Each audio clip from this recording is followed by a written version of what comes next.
আসসালাম। গাজী, কি অবস্থা আপনার? ব্রো, কি অবস্থা? কেমন আছেন? ইমাম সাহেব? আলহামদুলিল্লাহ, ভালো আছেন? এই জি তো ভাই, ভালো নামাজ আছেন? টামাজ পড়ানো শেষ? নামাজ পড়ানো শেষ ভাই? শেষ। জি ভাই, হ্যাপি শেষ। ভ্যালেন্টাইন নামাজ ডে। পড়ানো আজকে কেমন? শেষ। Happy Valentine day. কেমন কেমন কাটাইলেন গার্লফ্রেন্ডের সাথে আজকে? হ্যাঁ, অনেক ভালো। আচ্ছা আচ্ছা, ঠিক আছে, ইচ্ছা হইতো ভাই একটু কথা আপনার বলেন। আমি দেখি আসিফ ভাই এটা নক দেখি, আসিফ ভাই আসলেও আসতে পারে তার। হ্যাঁ, আসিফ ভাই দেখবেন, আসিফ ভাই। আচ্ছা আচ্ছা, কালকে জি ভাই। হ্যাঁ বলুন। Okay. বলুন, শোনা যাচ্ছে, শুনি। আসিফ ভাই নাই? হ্যাঁ, ওই ফারাজ ভাই ওনাকেই নক করছেন, আমি হয়তো একটা চলে আসবেন হ্যাঁ একটুখানি। চলে আসতেছে চলে আসতেছে। হ্যাঁ, হ্যাঁ বলেন গাজী ভাই, একটা আপনি বিষয় শুরু করেন, সমস্যা নেই, আমি শুনতেছি। জি। বিষয়টা হচ্ছে আপনার রাসূল সাল্লাল্লাহু আলাইহি ওয়াসাল্লামের জীবনের উপরেই। সেটা হচ্ছে তার যে জীবনের যে অলৌকিক ঘটনাগুলা, এগুলোরে আপনারা মানে ঘটনা তো একটা না, অহরহ শত, শত। এগুলোর একটাও বিশ্বাস করেন কিনা আপনারা? বা এগুলোরে ভিত্তিহীন মনে কোনো করেন কিনা? কোনো অলৌকিক কারণ বিষয় আছে নিয়ে ভাই কথা বিশ্বাস? বলতে হবে। কোনো কারণ আছে বিশ্বাস করার? জি, জি, বিশ্বাস করার কারণ থাকবে না? আপনার সবাই কেন? যদি কি শত, শত মানুষ একটা কথা বলে,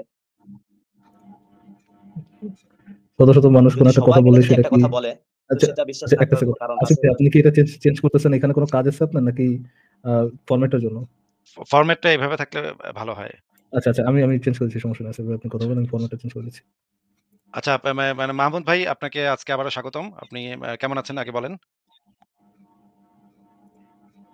আপনি মিউট করে রাখছেন নিজেকে, আপনি আনমিউট করে বলেন। আনমিউট করে বলেন, দেখেন মাইক্রোফোন বাটন আছে। হ্যাঁ হ্যাঁ, আমি করা হয়েছে, জি ভাই, বলেন। করছি। হ্যাঁ, মাহমুদ ভাই কেমন আছেন বলেন? জি ভাই, ভালো আছি। আপনি ভালো আছেন? হ্যাঁ ভাই, আমরা ভালো আছি। তো আপনি যদি আবার প্রশ্নটা একটু করতেন যে মানে অনেক মানুষ বিশ্বাস করে এইজন্য, এটা কি যেন বলতেছিলেন? বলতেছিলাম রাসূল সাল্লাল্লাহু আলাইহি ওয়াসাল্লামের জীবনের বিভিন্ন বাঁকে, বাঁকে যে অলৌকিক ঘটনাগুলা জন্মের শুরু থেকে শেষ পর্যন্ত এই মুআজিজা, অলৌকিক ঘটনা, এই বিষয়গুলো নিয়ে একটু, যেটা বিশুদ্ধ সূত্রে অনেক আপনিও পড়ছেন, অনেকেই জানেন। এই বিষয় নিয়ে একটু কথা বলতাম। না, না, আপনি একটু আগে আমি ঢোকার সময় শুনলাম যে আপনি বলতেছিলেন যে অনেক মানুষ যেহেতু এটা বিশ্বাস করে, একটা জিনিস বিশ্বাস করে, অনেক মানুষ বিশ্বাস করে। ঢোকার সময় এই জিনিসটা শুনলাম, আপনি বলতেছেন যে অনেক মানুষ যেহেতু বিশ্বাস করে আপনারা মানেন না কেন? এটা বললেন না?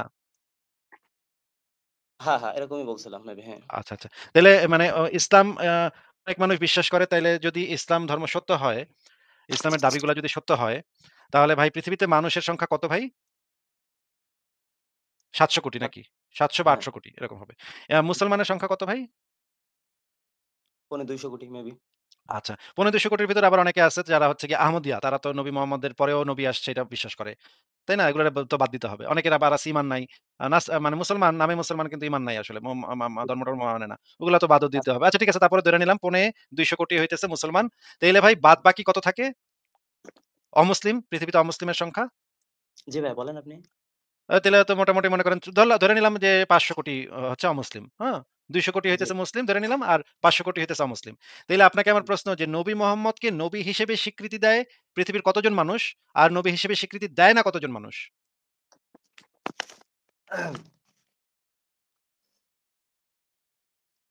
আচ্ছা, তো মানে বলতে চাচ্ছেন যারা দেয় না তারা সত্যের পথে বা সঠিক পথে আছে। এটা কি না, না, বলতে সেটা আমি চাচ্ছেন? বলতে চাচ্ছি না। সেটা আপনি আমাদেরকে বলছেন। সেটা আপনি যে বলছেন সেটা আমি আপনাকে দেখাচ্ছি। আপনি বলছেন যে এত মানুষ যেহেতু এটা একটা জিনিস বিশ্বাস করে, সেহেতু সেটা নাকি অটোমেটিক্যালি সত্য হয়ে যায় এত মানুষ বিশ্বাস করলে। আমি আপনাকে দেখাচ্ছি যে পৃথিবীতে ৫০০ কোটি মানুষ মুহাম্মদের নবুয়তে বিশ্বাস করে না। মাত্র ২০০ কোটি মানুষ মুহাম্মদের নবুয়তে বিশ্বাস করে। এখন আপনার যুক্তি যদি এটা হয় যে বেশিরভাগ মানুষ যেটা বিশ্বাস করে সেইটাই সত্য, তাহলে তো ভাই নবী মোহাম্মদ একটা ভণ্ড নবী প্রমাণিত হইল। কারণ পৃথিবীর বেশিরভাগ মানুষ মুহাম্মদের নবুয়তে বিশ্বাস করে না। ৫০০ কোটি। আমি ৫০০ কোটি বেশি নাকি ২০০ কোটি বেশি? এটা আগে একটু বলেন। আমি কিন্তু ওইটা বলি নাই যে বেশিরভাগ বিশ্বাস করলে সেটা সত্য হবে, এটা না। আমি তাহলে বলছি ভাই আমি ওই আপনাকে আপনার কথাটাই ছুড়ে দিচ্ছি। এতগুলা মানুষ বিশ্বাস করে যে মুহাম্মদ নবী না, তাহলে আপনি কেন এটা বিশ্বাস করেন ভাই? এটা বলেন। আচ্ছা ভাই, তো এই যে এগুলো কি মানে এমনি সবাই বলে, এমনি সবাই যে আমার প্রশ্নটার উত্তরটা আগে না না, দেন। আপনি কেন বিশ্বাস করেন সেটা জিজ্ঞেস করতেছে। এত মানুষ বিশ্বাস করে না, আপনি কেন করেন? আমি বরঞ্চ তো আমাদের পাল্লাটা না বিশ্বাস করাটার পাল্লাটা ভারী। কারণ আপনি যেই দলে আছেন সেই দলে আছে মাত্র গুইনা-টুইনা আর ২০০ কোটি না আরো কম। কিন্তু তারপরে ধরে নিলাম ২০০ কোটি। কিন্তু নবী মোহাম্মদের নবুয়তে বিশ্বাস করে না এরকম আছে ৫০০ কোটি। মানে দ্বিগুণের থেকেও বেশি। তাইলে তো ভারী ভাই সংখ্যাটা তো আমাদের সাথে আছে, যারা নবী মোহাম্মদের নবুয়তে বিশ্বাস করে না। তাইলে এত মানুষ নবী মোহাম্মদরে মানে ভন্ড নবী মনে করে, আপনি কেন নবী মোহাম্মদকে সত্য নবী মানতেছেন? এত মানুষের কথা আপনি কেন না শুনে কম সংখ্যক মানুষের কথাটা শুনতেছেন? কিন্তু আপনার কম সংখ্যক লোকদের ভিতরে যদি শ্রেষ্ঠ মহান যারা আপনার অথেন্টিক সোর্স থেকে যারা মনে করেন আপনার সবথেকে জ্ঞানী মানুষ তারা যদি বলে, তো আপনি কেন গ্রহণ করবেন ও না? মানে আপনি বলতে চাচ্ছেন যে ওই যে বলছি না। সংখ্যা দিয়ে কিছু যায় মুসলমানরা আসে না। সবচেয়ে জ্ঞানী মানুষ। এক সেকেন্ড। মুসলমানরা সমাজের সবচেয়ে জ্ঞানী মানুষ। এটা তো ভাই আমরা আমার চোখের সামনে দেখতে পাচ্ছি। প্রতিদিন আমরা দেখতে আমাদের লাইভে একেকজন জ্ঞানী মুমিন এসে আমাদের কত কিছু বলে যায়। সেটা ভাই একটা ফানি ভাই বিষয় হয়ে এই গেছে। কথাটা আপনি বলতে পারলেন? মুসলমানরা দুনিয়ার সবচেয়ে জ্ঞানী মানুষ? আমি কোরআনের সেটাই জ্ঞান। বলছি। কোরআনের জ্ঞান শুধু ভাই। এটাকে বলে কোরআনের জ্ঞান। বুঝছেন? শুধু কি মুসলমানরাই কি বলছে? অন্য কাউরে আপনার এই যে যারা কিন্তু খ্রিস্টান বা কিন্তু কিন্তু মাহমুদ ভাই আগের যুক্তিটাতে ফেরত যাই। একটু কথাটা শোনেন। আপনি তখন বলেছিলেন যে, "এত মানুষ বিশ্বাস করতেছে, আপনারা করতেছেন না কেন?" তাইলে আচ্ছা আপনি যদি কি বেশি সংখ্যক যদি মানে সংখ্যাটা ভাই হুম, কথাটা আপনি যখন বলছেন, "এত মানুষ বিশ্বাস করতেছে, আপনি করতেছেন না কেন? আপনারা করতেছেন না কেন?" তার মানে হুম। সংখ্যাটা আপনার কাছে একটা গুরুত্বপূর্ণ ফ্যাক্টর, যেটা দ্বারা আপনি বুঝাইতে চাচ্ছেন যে, এত মানুষ বিশ্বাস করতেছে, সুতরাং জিনিসটা সত্য, আপনারা কেন করতেছেন না? না তাহলে আমি বলতে চাচ্ছি ওটা না ভাইয়া শুনেন। আমি বলতে চাচ্ছি যে এত ঘটনা, এত মনে করেন সত্যতা, এত মুজিজা ঘটছে তিনার পক্ষে বা আপনার মানে অলৌকিক সত্যতা ঘটনা। বা মজেজা আমরা আস্তে, আস্তে আসবো। সত্যতা বা মজেজা আস্তে, আস্তে আসবে। সংখ্যাটাকে শেষ করে নিই। সংখ্যাটা শেষ করে তারপর আমরা মজেজা আর কি আছে আপনার কাছে সেগুলো আমরা আসবো না, অসুবিধা নেই। যে আগে পয়েন্টটা সংখ্যাটা আরকি আপনি যে পয়েন্টটা আরকি আপনি বলছেন যে এত মানুষ বিশ্বাস করতেছে, হুম, যেহেতু এত মানুষ বিশ্বাস করতেছে মুজিজাতে, সেহেতু মুজিজাগুলোতে বিশ্বাস করা যৌক্তিক বা মুজিজাতে বিশ্বাস করা ঠিক আছে। এই কথাই তো আপনি জি। বলছিলেন। যেহেতু এত মানুষ বিশ্বাস করতেছে, তো মানুষের সংখ্যার উপরে ভিত্তি করে কোন ঘটনাকে সত্য বলার কোন যৌক্তিকতা থাকতে পারে কিনা সেটাই নিয়ে আসিফ ভাই আপনাকে মানে সেই বিষয়টা নিয়ে আসিফ ভাই আপনার সাথে আলোচনা করতেছে। না ভাইয়া বুঝতে পারছেন অনেকেই ব্যাপারটা? আমি আমি মনে করি অনেক মাহমুদ ভাই আমি মনে করি কত মানুষ কত কোন জিনিস বিশ্বাস করে সেটা দিয়ে সত্যের কিছু যায় আসে না। সেটা দ্বারা সত্য নির্ধারণ করা যায় না। যদি পৃথিবীর সব মানুষও একটা ভুল জিনিস আরেকটা বিশ্বাস করে, একটু কথাটা শুনে নেন। পৃথিবীর সব ভাই মানুষই যদি আরেকটা একটা ভুল জিনিস বিশ্বাস করে তাহলে সেটা ভুলই থাকে। সেটা সত্য হয়ে যায় না। কতজন মানুষ বিশ্বাস করতেছে এইটা দ্বারা কোনো সত্যতা নির্ণয় করা সম্ভব না। এটা আমি মনে করি। কিন্তু আপনি মনে করেন, আপনি আমাদেরকে প্রস্তাব করছেন যে এতটি মানুষ বিশ্বাস করতেছে মজেজা, এতটি মানুষ বিশ্বাস করতেছে নবুয়তে, আপনারা কেন করেন না? তার মানে আপনি হুম, সংখ্যায় বিশ্বাস করেন। আপনি মনে করেন হুম। সংখ্যায় বেশি হইলে তাইলে এটা সত্য হয়ে যায়। ঘটনাটা সত্য হয়ে যায়। তাইলে ভাই খ্রিস্টান ধর্মে বিশ্বাস করে কিন্তু মুসলমানদের থেকে বেশি মানুষ। তাহলে কি খ্রিস্টান ধর্মটা সত্য হয়ে গেছে? ভাইয়া আপনার খ্রিস্টান ধর্মে এমন কোন ব্যক্তিত্ব ওরা উপস্থাপন করতে পারবে না। রাসূল সাল্লাল্লাহু আলাইহি সাল্লামের মতো এরকম কোন করতে পারবে কি পারবে না সেটা ভিন্ন মানুষকে জিনিস। সেটা ভিন্ন জিনিস। না আপনাকে জিজ্ঞেস করেছি যে খ্রিস্টান ধর্মে বিশ্বাস করা হয় যীশু খ্রিস্ট হইতেছে আল্লাহর পোলা। এইটাতে পৃথিবীর প্রায় ২৫০ কোটি মানুষ বিশ্বাস করে। খ্রিস্টান যারা তারা মুসলমানদের থেকেও বেশি সংখ্যায়। তাহলে তো সংখ্যাটা যদি ইম্পোর্টেন্ট কোন ফ্যাক্টর হয় তাহলে তো ইসলাম ধর্ম মিথ্যা প্রমাণ হবে, খ্রিস্টান ধর্ম সত্য প্রমাণ হবে। আপনি কি মাইনে নিবেন তখন যে যেহেতু সংখ্যায় ওরা বেশি, এতটি মানুষ বিশ্বাস করতেছে, সুতরাং খ্রিস্টান ধর্ম সত্য হয়ে গেল, যীশু খ্রিস্ট আল্লাহর পোলা হয়ে গেল। এটা কি আপনি বিশ্বাস করবেন তখন? জি ভাই আমি বুঝতে পারছি আপনার কথা। তার মানে আপনি আপনি যেটা বুঝতে বলতে পারছেন চাচ্ছেন। সংখ্যা কত জন মানুষ কি বিশ্বাস করে সেটা দিয়ে আমরা সত্য নির্ণয় করতে পারি না, তাই না? হ্যাঁ, আপনার এটা যে কারণ আছে আল্লাহ রাসূল সাল্লাল্লাহু আলাইহি সাল্লাম মিরাজের রাত্রে এমন অনেক নবীরে দেখছে। আপনার কথাই বলছি আমি। তার সঙ্গে ১ জন লোক ছিল। কারো সঙ্গে ৫ জন লোক ছিল। কারো আর সঙ্গে এগুলা কোন এগুলা লোকই আচ্ছা এগুলো যে ভুয়া কথা সেগুলো আপনার আমি একটা, একটা করে ধইরা প্রমাণ করে দিমু না। এগুলো সব চাপাবাজি, সব বাটপারি। এগুলো আমি একটা, একটা করে ধইরা প্রমাণ করে দিমু। আমাদের লাইভে যেহেতু আসছেন, রেগুলার আসবেন আপনি। আপনাকে দেখে ভালো লাগছে। কিন্তু আপনি রেগুলার আসবেন, আইসা আমাদের সাথে আলাপ করবেন। আমরা দলিলগুলো বের করে দেখাবো আপনাকে। ঠিক আছে। আমিও দলিলগুলো বের করে দেখার চেষ্টা করব। আমিও প্রমাণ করে দেব যে কোন ব্যক্তি মিথ্যা কথা এত দৃঢ়ভাবে কখনো বলে টিকে থাকতে পারি নাই এই পর্যন্ত ১৪০০ বছর ধরে। না এরকম থাকছে তো। অনেকেই এরকম থাকছে। এত ১৪০০ বছর ধরে দৃঢ়তার সঙ্গে প্রত্যেকটা চাক্ষুষ প্রমাণ আপনার বা এরকম মুজিজা দেখায় টিকে আছে বা জনপ্রিয়তা নিয়ে একজন ব্যক্তিকে আপনি উপস্থিত করেন। এই যে একটু আগে আমি বললাম যীশু খ্রিস্ট নিজে আল্লাহর পোলা দাবি করছিল। এখনো খ্রিস্টানরা বিশ্বাস করে যীশু খ্রিস্ট আল্লাহর পোলা। এটা আপনি উনি বিশ্বাস করছিল করেন? যে কথাটা ভাইয়া, উনি কি আল্লাহর পোলা দাবি করছিল নিজেকে? এটা খ্রিস্টানরা বিশ্বাস করে সে আল্লাহর পোলা। হ্যাঁ, হ্যাঁ। উনি করছিল কিনা? উনি করছিল কিনা? আর উনি করছিল কিনা খ্রিস্টানরা বিশ্বাস করে উনি করছিল। According to Bible, yes. আচ্ছা ভাইয়া ঠিক আছে বুঝছি। তো আমি খ্রিস্টানরা বিশ্বাস করে উনি করছিল। আপনি বিশ্বাস করেন না, আপনার বিশ্বাস বাইবেল ভিন্ন। অনুসারে অবশ্যই যীশুখ্রিস্ট নিজেকে ঈশ্বরের পুত্র দাবি করেছিল। হ্যাঁ। হ্যাঁ, বাইবেল তো ওদের ধর্মগ্রন্থ। সেখানে তো বলা আছে। সেটা বাইবেল তো আপনি বিকৃত। বিশ্বাস না, সেটা আপনার বাইবেল বিশ্বাস অনুসারে সেটা বিকৃত। আর তাদের বিশ্বাস অনুসারে আপনারটা হইতেছে আপনার নবী হইতেছে একটা পেডোফাইল ভন্ড নবী। ওহো আচ্ছা বুঝছি ভাইয়া। আচ্ছা তাইলে তো আমি তাইলে এটা তো ভাই আপনাকে আমার জিজ্ঞাসাটা হচ্ছে যে আপনি তো ঘটনাচক্রে একটা মুসলিম পরিবারে জন্মাইছেন, তাই না? না আমাকে আপনি দেখান। আমাকে আপনি না, সেরকম না আপনি কি কনভার্টেড মুসলিম নাকি আপনি একটা মুসলিম পরিবারে জন্মাইছিলেন? না অবশ্যই ২য় টা মুসলিম পরিবারে। আচ্ছা, মুসলিম পরিবারে জন্মাইছেন। আপনাকে ছোটবেলা থেকে তো ইসলামের শিক্ষা দেওয়া হইছে, দ্বীনের শিক্ষা দেওয়া হইছে, তাই না? জি, জি হইছে। ধরেন ঘটনাচক্রে আপনি মানে আ যদি ঘট একটা কোনো প্রশ্ন ব্যক্তি করি পায় ভাই। জি ভাইয়া। মাহমুদ ভাই, ঘটনাচক্রে ধরেন আপনি একটা রোমান ক্যাথলিক পরিবারে, খ্রিস্টান রোমান ক্যাথলিক পরিবারে জন্মাইছেন। আজকে ধরেন ঘটনা তো ভিন্নও ঘটতে পারত, তাই না? আপনি আমেরিকায় তো একটা এটা যে হুম? ঘটনাক্রমে এটা যে ঘটনাক্রমে তা না, আপনার এটা নির্ধারিত। সেটা ঠিক আছে, সেটা ঠিক আছে। সেটা নির্ধারিত ঠিক আছে। কিন্তু আমি একটা থিওরিটিক্যাল একটা জিনিস কল্পনা করতেছি। মানে ধরেন আপনি স্কুলে পড়েন নাই যে তোমারে ৳১০ দেওয়া হইলো, তুমি বাজারে গিয়ে কলা কিনে আনো। একটা কলার দাম ৳২ তাইলে কয়টা কলা কিনতে পারবা? এরকমের ইয়া করছে না? আপনিও তো করছেন এগুলো অঙ্ক-টঙ্ক, তাই না? জি ভাইয়া। এরকম একটা করতেছি। আপনি ভাইবেন না যে আপনার ৳১০ আমি দিছি বা কলা আসলেই কিনতে হইব এগুলা ভাইবেন না। এটা জাস্ট ধরে নিতেছি আমরা, হ্যাঁ? ধরেন যদি আপনার জন্মটা একটা খ্রিস্টান পরিবারে হইতো তাইলে আপনার ছোটবেলা থেকে শিখাইতো যে যীশু খ্রিস্ট ছিল আল্লাহর পোলা। বাইবেলে যা লেখা আছে সব সত্য কথা লেখা আছে। আমরা বাইবেল মেনে চলবো। আমরা চার্চে গিয়ে ফাদারের কাছে ফাদারের হাতে চুমা দিব। তারপরে হোলি ওয়াটার দিয়ে আমরা ইয়া করব। এগুলাই তো আপনারা শিখাইতো, তাই না? জি, তারপরে হয়তো শিখাইতো। আপনার একটা চার্চ স্কুলে পাঠায় দিত। সেখানে গিয়ে আপনি বাইবেল শিখতেন। বাইবেলে কি জি, লেখা আছে। তারপরে আপনি ফাদারের মতো একটা পোশাক পইরা বিভিন্ন জায়গায় গিয়া বক্তব্য দিতেন যে, "আমাগো মহান ঈশ্বর বলেছেন, আমাগো জি, পবিত্র যীশু খ্রিস্ট আল্লাহর ছেলে যীশু খ্রিস্ট বলেছেন" এইটা। তখন তো আপনি হুম, এরকম দাঁড়িয়েও থাকতো একই। কিন্তু আপনি কইতেন আরকি ভিন্ন কথা। যীশু খ্রিস্ট যার পোলা এটা আপনি সবাইরে প্রচার করতেন এবং সবাইরে বলতেন, "আসো তোমরা খ্রিস্টান ধর্মের পতাকা তলে সবাই চলে আসো। তাইলে যীশু খ্রিস্ট তোমাদের জান্নাতে নিয়ে যাবে।" এটা তো বলতেন তখন, তাই না? হ্যাঁ, বলতাম। তো তো এই একইভাবে আপনি যদি হিন্দু পরিবারে জন্মাইতেন, তাইলে একটা পুরোহিত আমি যদি একটু বলতাম, হিন্দু আমার একটু বলতে আপনি তো বলতে দেন। কিন্তু এরকম করতেছেন এ কেন? না, না, আপনাকে যেটা জিজ্ঞেস করতেছি সেটা আগে শেষ করে নিই। জিজ্ঞেসটা করে নিই যে এইভাবে যদি আপনি হিন্দু পরিবারে জন্মাইতেন বা বৌদ্ধ পরিবারে বা ইহুদি পৃথিবীতে ৪,২০০ টা ধর্ম আছে। ঘটনাচক্রে আপনি যদি অন্য কোন দেশে অন্য কোন ধর্মের পরিবারে জন্মাইতেন, তাইলে হুম, এখনকার সময় আপনার অবস্থানটা তো ভিন্ন হইতো।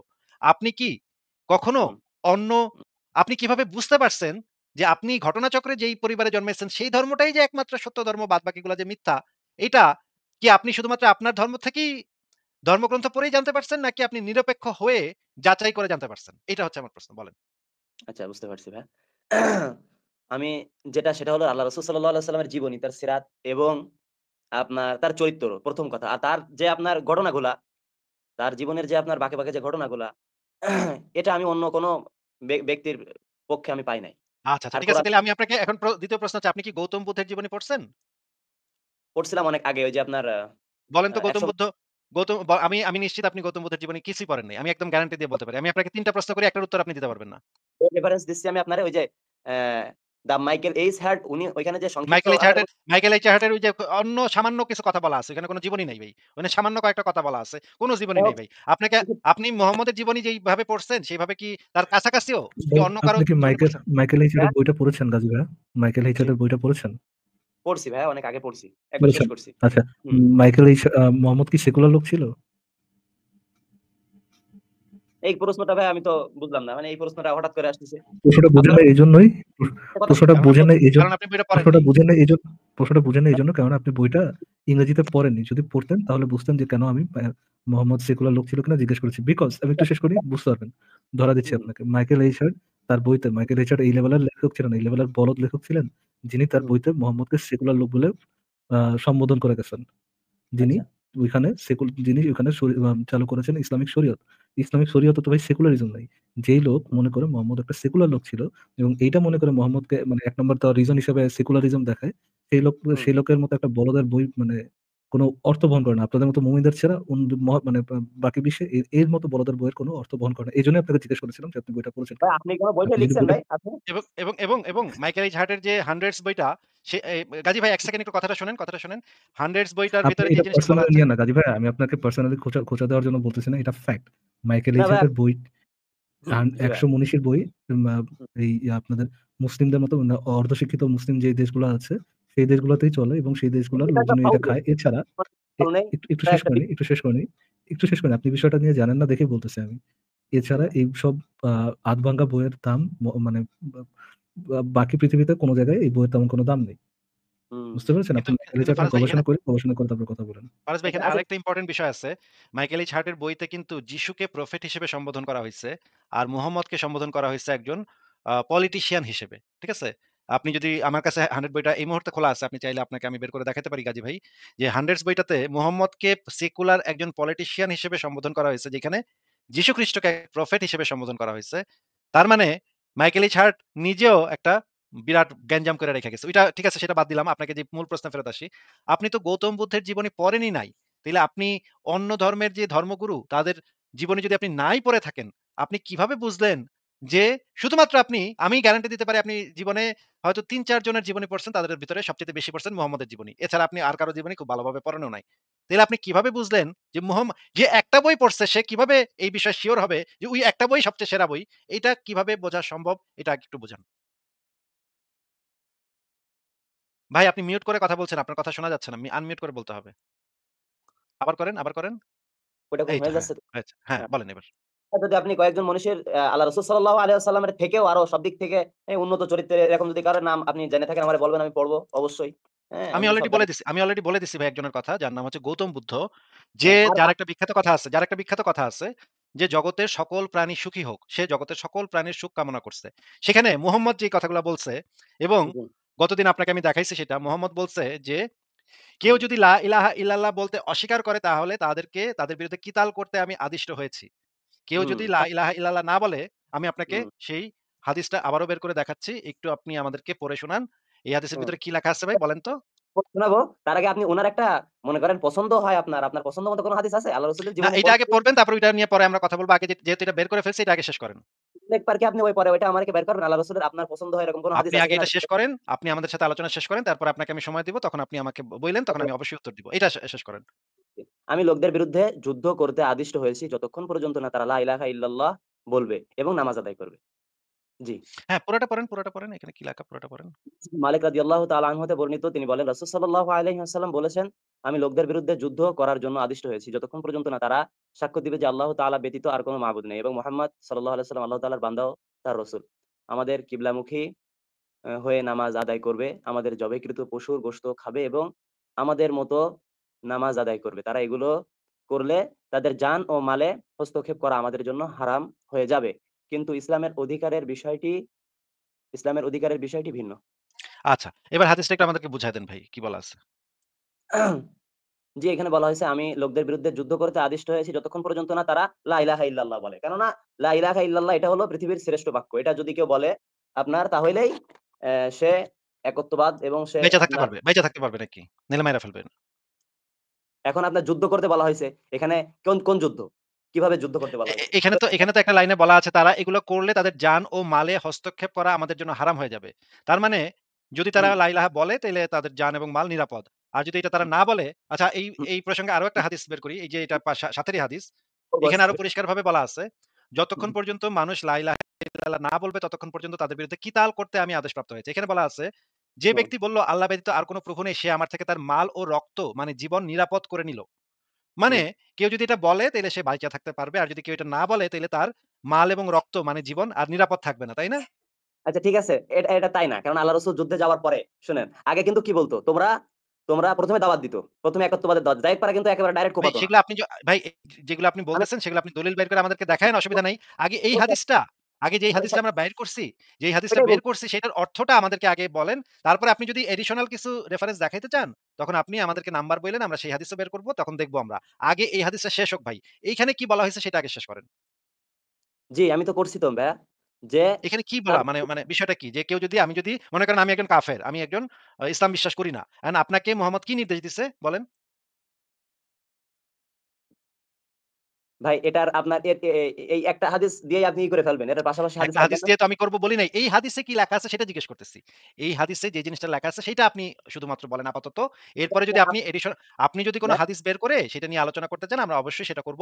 আগে আপাতত যেহেতু এই হাদিস বের করছি, এই হাদিসটা হুম। নিয়ে আলাপটা শেষ করার পরে আমরা আরেকটা হাদিসে যাব। তখন এই আপনি হাদিসে সেটা বাইর করে দেখেন। এই হাদিসে আপনার আপত্তির বিষয়টা কোথায়? খটকাটা কোথায় আমারে বলেন। আমি সেটা আপত্তির নিয়ে বিষয় আলোচনা আপনাকে যেটা জিজ্ঞেস করছি যে আমি মনে করেন একজন কাফের, ফারাজ ভাইও একজন কাফের। আপনি একজন মুসলমান। এখন আচ্ছা। আল্লাহর নবী আপনাকে কি হুকুম দিছে এখানে সেই হুকুমটা আপনার উপরে যে হুকুম জারি করছে আপনার আল্লাহর নবী, সেই হুকুমটা আমাদেরকে বলেন যে আপনার কি করতে হবে আমাদের বিরুদ্ধে?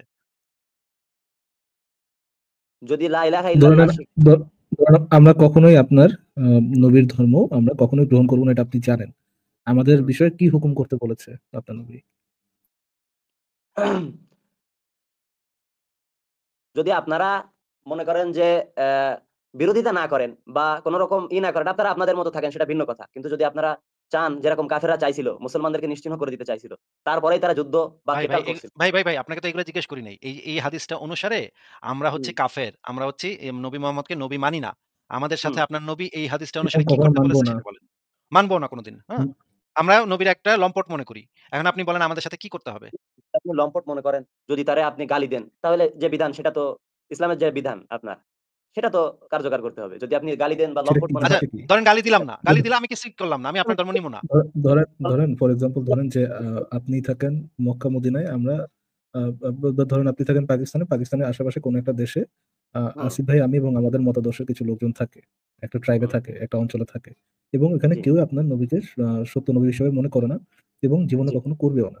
ঠিক আছে? জি ভাইয়া। তো আমাদের হুম। যে গোত্রটা, ওই গোত্রটা সম্পর্কে আপনার নবী কি উপদেশ দিয়ে গেছে অ্যাকর্ডিং টু দিস হাদিস, এই হাদিস অনুযায়ী আপনার নবী আপনাদেরকে কি উপদেশ দিয়ে গেছে, আমাদের সম্পর্কে কি বিধান দিয়ে গেছে?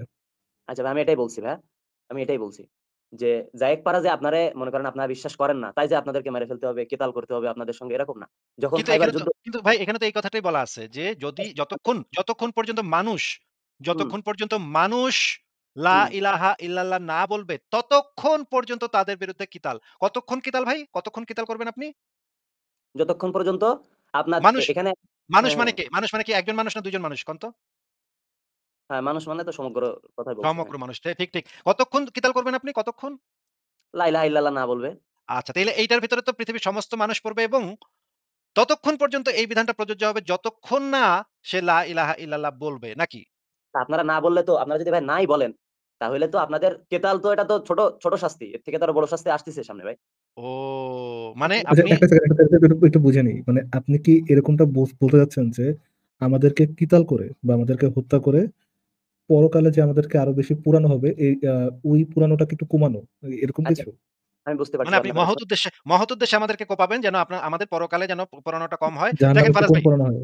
ফারাজ ভাই উনি আচ্ছা কিন্তু ঠিক আছে। আমাদের ভালো চান। বুঝছেন ফারাজ ভাই আপনি কিন্তু ভাইবেন না উনি আমাদের খারাপ ভাই, চান। উনি আমি তো কিন্তু আমাদের জিজ্ঞেস করি গাজী ভাইকে এটাই বুঝাতে চাচ্ছে কিনা, এটাই বুঝাতে চাচ্ছেন গাজী ভাইয়া?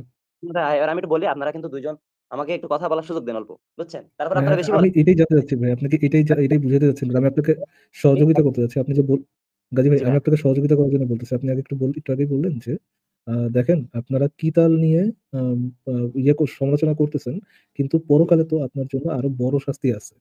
তাহলে কি আপনি যারা লা ইলাহা ইল্লাল্লাহ বলবে না, তাদেরকে হ্যাঁ, কিতাল করে বড় হুম। শাস্তিটা যেন একটু কম হয়, এইজন্য কিতাল করতেছেন? মানে মানব মানবতার খাতিরে মানুষকে হত্যা করতেছেন, এরকম কিছু? না কি জন্য করছি এটাই তো আমি কথার বলছি অর্থটা ভাই। একটু বুঝেন। আমি ওইটাই বলছি। কি জন্য করছি কেতালটা? ভাই আপনি খাইবার বিজয়ের ঘটনাটা পড়ছেন কিনা? খাইবার যুদ্ধের ঘটনাটা? আসিফ ভাইকে জিজ্ঞাসা করছি ভাইয়া, পড়ছেন এটা? ভাই আপনি দেখেন চাইলে খাইবার গাজী ভাই, বিজয়ের সব রেফারেন্স আমি বের করে আনবো। প্রথম আমাদের দিন মানে উদাহরণটার মধ্যে আমি গাজী ভাই, জি, আমাদের উদাহরণটার মধ্যে কিন্তু এরকম ছিল না যে আমরা কোনো মুসলমানের পাছায় আঙ্গুল দিছি, কোনো মুসলমানের সমালোচনা করতে গেছি, নাথিং। জি, আমরা আপনার নবীকে সত্য নবী হুম, মনে করি না এবং কখনো করবো না। হ্যাঁ? জি, আপনাদের সাথে আমার কোনো শত্রুতা নাই। আপনাকে যে আমি অ্যাটাক করি নাই, আপনাদের সাথে না, কোনো নারীকে যে খোঁচাখুচি করি না, কিচ্ছু না। যদি জি, এরকমটাও না করে থাকি, এই গোত্রের হুম, উপরেও তো যতক্ষণ পর্যন্ত তারা লা ইলাহা হুম, ইল্লাল্লাহ না বলবে, আপনার নবীকে সত্য নবী ধরে না নিবে, স্বীকার না হুম, করবে, ততক্ষণ হুম। পর্যন্ত তাদের উপর কিতাল করতে হবে না? গাজী ভাই, এই হাদিস অনুযায়ী আচ্ছা ভাই, কেউ আমি তো যদি এটাই বলছি। মুসলমানকে কিছু না বলতে দিচ্ছেন না। ১ম এ যখন পাঠাইছিল, ওই খাইবার যুদ্ধের ২ টা দুর্গ যখন বাকি ছিল, আমি আপনাদেরকে যদি দেখাইতে চান প্রত্যেকটা কথা আমি দেখাইতে পারব। তখন ১ম এ গাজী ভাই আমি আপনাকে বলেছি যে আপনি যদি কোনো রেফারেন্স দেখাতে চান, আপনি হুম, সেই রেফারেন্সটা আমাদেরকে বলবেন। আমরা রেফারেন্সটা স্ক্রিনে শো করব। তখন আপনি বলবেন, ব্যাখ্যা করবেন আমাদেরকে। সেটা তো কোনো সমস্যা নাই। সেটা আপনি পরে করতে পারবেন। আপাতত এই যে এই হুম, প্রশ্নটা ফারাজ ভাই আপনাকে করছে, সেটার হুম, উত্তরটা দেন যে আপনি কি মানবতার স্বার্থে আমাদেরকে কতল করবেন? যে আমাদের পরকালে যেন আমাদের শাস্তিটা একটু পোড়ানোটা কম হয়। এই মানবতার স্বার্থে আপনার মন অনেক উদার দেখে আপনি আমাদেরকে হুম। কতল করে ফেলবেন যেন আমাদের পরকালীন শাস্তিটা কম হয়। এটাই কি আপনার উদ্দেশ্য কিনা? তাই তো বলছি। ১ম এ যখন আল্লাহ রাসূল পাঠাইছিল, আলীরে বলছিল, "আলী ১ম এ তোমরা স্থিরভাবে যাই ওখানে দাঁড়াবে। তাদেরকে কালেমার দাওয়াত দিবে। আগে যুদ্ধে লিপ্ত হবে না। তাদেরকে আগে কালেমার দাওয়াত দিবে, আচ্ছা, তাওহীদের দাওয়াত দিবে।" ১ম এ এই কথা ওকে। বলছিল। যুদ্ধ করবে না, একবার কোপাবে তাই না। তারা যদি গ্রহণ করে ভিন্ন কথা, যদি না করে তাহলে তোমরা যুদ্ধে লিপ্ত হবে। আল্লাহ রাসূল কিন্তু ১ম এই ও। এই কথা বলছিল খাইবার যুদ্ধে। যে তাইলে তো তোমরা আগে ফারাজ ভাই দেখেন ওটা তো কিন্তু মানে আগে কিন্তু মানে বলছে তোরা ইসলামে আয়। তারপর কিন্তু হুম। কোপাইছে ভাই। আগে কিন্তু কোপায় নাই ফারাজ ভাই। এটা কিন্তু আপনারা মানে এইভাবে সমালোচনা করেন না ভাই। এটা কিন্তু ঠিক না। নবী কিন্তু অনেক মহানুভব ছিল। আগে কিন্তু কইছে যে তোরা ইসলামে আচ্ছা, কবুল কর। আচ্ছা, গাজী ভাই, আপনার দেখে তো মোটামুটি একটু ভদ্র, মাথা মগজ-টগজ কাজ করে ওরকম লোকই মনে হচ্ছে। তাই না? ধরেন আচ্ছা, আমি বাইরে গেলে চায়ের দোকানে যে ধরনের লোকজনকে দেখি, আশেপাশে পরিচিত যে লোকজনদের দেখি, ওরকমই একটা তো ভদ্রলোকই মনে হচ্ছে। এই কথাটা আচ্ছা ভাই। বলতে ভাই একটুও কি খারাপ লাগলো না আপনার? যে কোনটা ভাইয়া? একটা মানুষকে, একটা হুম, গোত্রের মানুষকে আপনি হত্যা করতেছেন এবং আপনার জাস্টিফিকেশন হচ্ছে আপনি এটাকে হুম, জাস্টিফাই করতেছেন এভাবে যে এর আগে তো তাদেরকে দাওয়াত দেওয়া হয়েছে ইসলামে। হুম। একটু লজ্জা করলো না ভাই? ধরেন একই জিনিস তাহলে যদি হিন্দু ব্যক্তিরা আপনাদের একটু, একটু শুনেন। গাজী ভাইয়া খাইবার একটা সেকেন্ড একটু শুনেন। গাজী ভাই একটু, একটু শুনেন। ধরে নেন, হুম, একটু ধরে নেন যে আপনাদের অ্যাটাক করতে খ্রিস্টানরা আসলো। হ্যাঁ? হুম, হুম, খ্রিস্টানরা এসে আপনাদেরকে যীশু খ্রিস্টের দাওয়াত দিল এবং আপনারা দাওয়াতটা গ্রহণ করলেন না। গ্রহণ না করার জন্য আপনাদেরকে জবাই করলো, আপনাদের মা-বোনকে গনিমতের মাল বানায় নিয়ে গেল। এখন হুম, তারা যদি আপনার মতো করে, আপনি যেভাবে করছেন, আপনার মতো করে জাস্টিফিকেশন দেয় যে ভাই তাদেরকে জবাই করার আগে তাদেরকে তো আমরা আমাদের ধর্মের দাওয়াত দিয়েছিলাম। যেহেতু হুম, তারা দাওয়াতটা গ্রহণ করে নাই, সেহেতু আমরা তাদেরকে গণ গণহত্যা, গণজবাই করেছি। আপনি কি হুম। এটাকে একটা ভালো কাজ হিসেবে নিবেন? যদি এখন না আমি নিয়ে থাকেন, খারাপ কাজ যদি করে ভাই না নিয়ে থাকেন, ভাই ভাই যদি না নিয়ে থাকেন, এই হুম, কথাটা বলার আগে একটু ভাই আপনার কি মানে মাথাটা কাজ করলো না ভাই? হুম। বলছেন ভাই, শেষ বলেন করছেন? আজি ভাই। জি হ্যাঁ, শেষ হয়েছে বলুন। আর ভাই খাইবার যুদ্ধের ঘটনা আপনি হয়তোবা নিশ্চয়ই পড়ছেন ভাই। আপনি জানেনও। কিন্তু ইহুদিদের এটা বিরুদ্ধে তো কি খাইবার যুদ্ধের জন্য এক্সক্লুসিভ না কাজী ভাই। এটা কি খাইবার যুদ্ধের জন্য, শুধুমাত্র খাইবার যুদ্ধের জন্য, নাকি সব যুদ্ধেই এরকম আপনি করতে পারবেন? সব যুদ্ধেই আপনি একজনকে দাওয়াত দিতে পারবেন, একটা গোত্রকে দাওয়াত দিতে পারবেন। তারা যদি গোত্রটা আপনার যদি না মানে, ধর্মটা না মানে, ইসলাম না মানে, আপনার নবীকে নবী মেনে না নেয়, তাদেরকে হুম। আক্রমণ করা, তাদেরকে জবাই করা, তাদেরকে দাস বানানো করতে পারবেন না যেকোনো গোত্রের সাথে এই কাজটা? না, না যেকোনো তারা অমুসলিম গোত্রের সাথে করতে পারবেন না? তারা গ্রহণ করল না বলে ওটা করতে হবে এরকম না। না, ওই যে লা ইকরাহা ফিদ্দিন।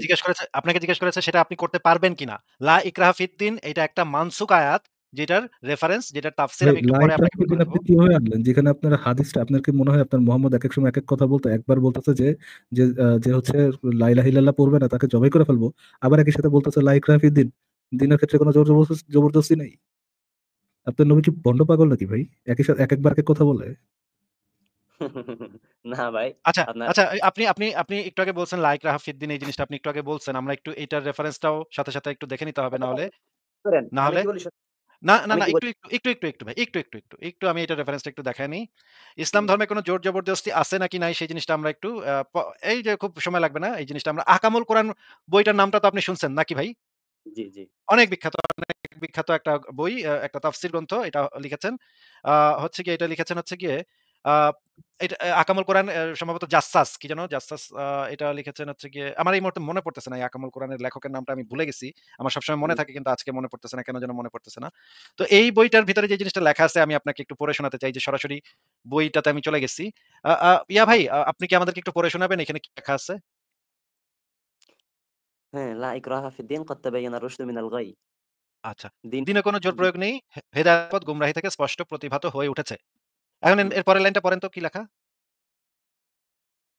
একটু বড় করতেন যদি ভাই ভালো হইতো। আচ্ছা ঠিক আছে দাঁড়ান আরো বড় করতেছি। আ এই যে দেখেন এখানে পড়েন। দহাক সুদ্দি এখান থেকে পড়েন। হ্যাঁ, দহাক সুদ্দি সুলাইমান ইবনে মুসা বলেছেন, এই আয়াতটি মানসুখ হয়ে গেছে। এই আয়াতটি দ্বারা ইয়া আইয়ুহান নাবিয়্যু জাহিদুল কুফার ওয়াল মুনাফিকিন, হুম, হে নবী তুমি কাফের ও মুনাফিকদের বিরুদ্ধে জিহাদ করো, এবং এই আয়াতটি দ্বারা ফাকতুলুহুমুল মুশরিকিন। জি ভাই। ফাকতুলুহু অতএব মিনাল মুশরিকিন এই কথার মানে কি ভাই? ফাক ফাকতুলুল মুশরিকিন, ফাকতুলুল মুশরিকিন মানে আচ্ছা। অতএব তোমরা হ্যাঁ, অতএব তোমরা এখানে যুদ্ধের ক্ষেত্রে তারা যদি তোমাদেরকে আঘাত করে তাহলে না মুশরিকদের এখানে হত্যা করো। না এই কথা এখানে লেখা নাই ভাই। আপনি এইখানে কি যেটা লেখা নেই করছেন ভাই। ভাই এটা ভাই তো এখানে লেখা বংচং নাই। বুঝায় না কাজী। বংচং বুঝায়েন কাজী না। ভাই বংচং বুঝায় না ভাইয়া। এগুলা লেখা এইটুকুনি নেই এখানে। এই সূরা না তাওবার যেটা লেখা ১৫ আছে আয়াত। সেটা পড়েন আপনি। যেটা আপনার নিজস্ব বক্তব্য এখানে ঢুকায়েন না ভাই। আমি আপনার কথাটা যে মিথ্যা কথা সেটা আমি একটু পরে দেখাবো। আপনি এই আগে এই যে এটা পড়েন। আচ্ছা ভাই, এই যে আপনি বের করলেন ফাকতুলুল মুশরিকিন, এটার আগের আয়াত ৪ আয়াত কই? ৪ নম্বর আয়াতটা একটু বের আমি করেন ভাইয়া। অবশ্যই দেখাবো। এই যে আমি এই তাফসিরে এর আগের আয়াত পরের আয়াত দেয়া নাই। আমি জি আপনাকে ভাই, সরাসরি তাফসির পড়াচ্ছি। তাফসিরে যেটা লেখা আছে আমি শুধুমাত্র সেটা দেখাচ্ছি। আমি আপনাকে কোন জিনিস গোপন করতেছি না। তাফসিরে বলা আছে যে ওই আগের আয়াতটা দিনের জোর জবরদস্তি নাই। এই আয়াতটা হুম, মানসুখ হয়ে গেছে। এই আয়াত ২ টা দ্বারা হে নবী তুমি কাফের ও মুনাফিকদের বিরুদ্ধে জিহাদ করো এবং অতএব তোমরা মুশরিকদেরকে হত্যা করো। এই ২ আয়াত দিয়ে মানসুখ হয়ে গেছে। জি। এই জিনিসটা এই তাফসীর গ্রন্থে লেখা আছে। এইবার এই তাফসীরের নিচে আরো অনেক মজার কথা আছে। আপনি পড়বেন। আমরা তো শুনবো আপনার ভাইয়া, মুখের থেকে শুনবো। আপনি জাস্ট একটু পইড়া যান ভাই। আমরা একটু শুনি আপনার মুখের থেকে। আমি যাচ্ছি ভাই।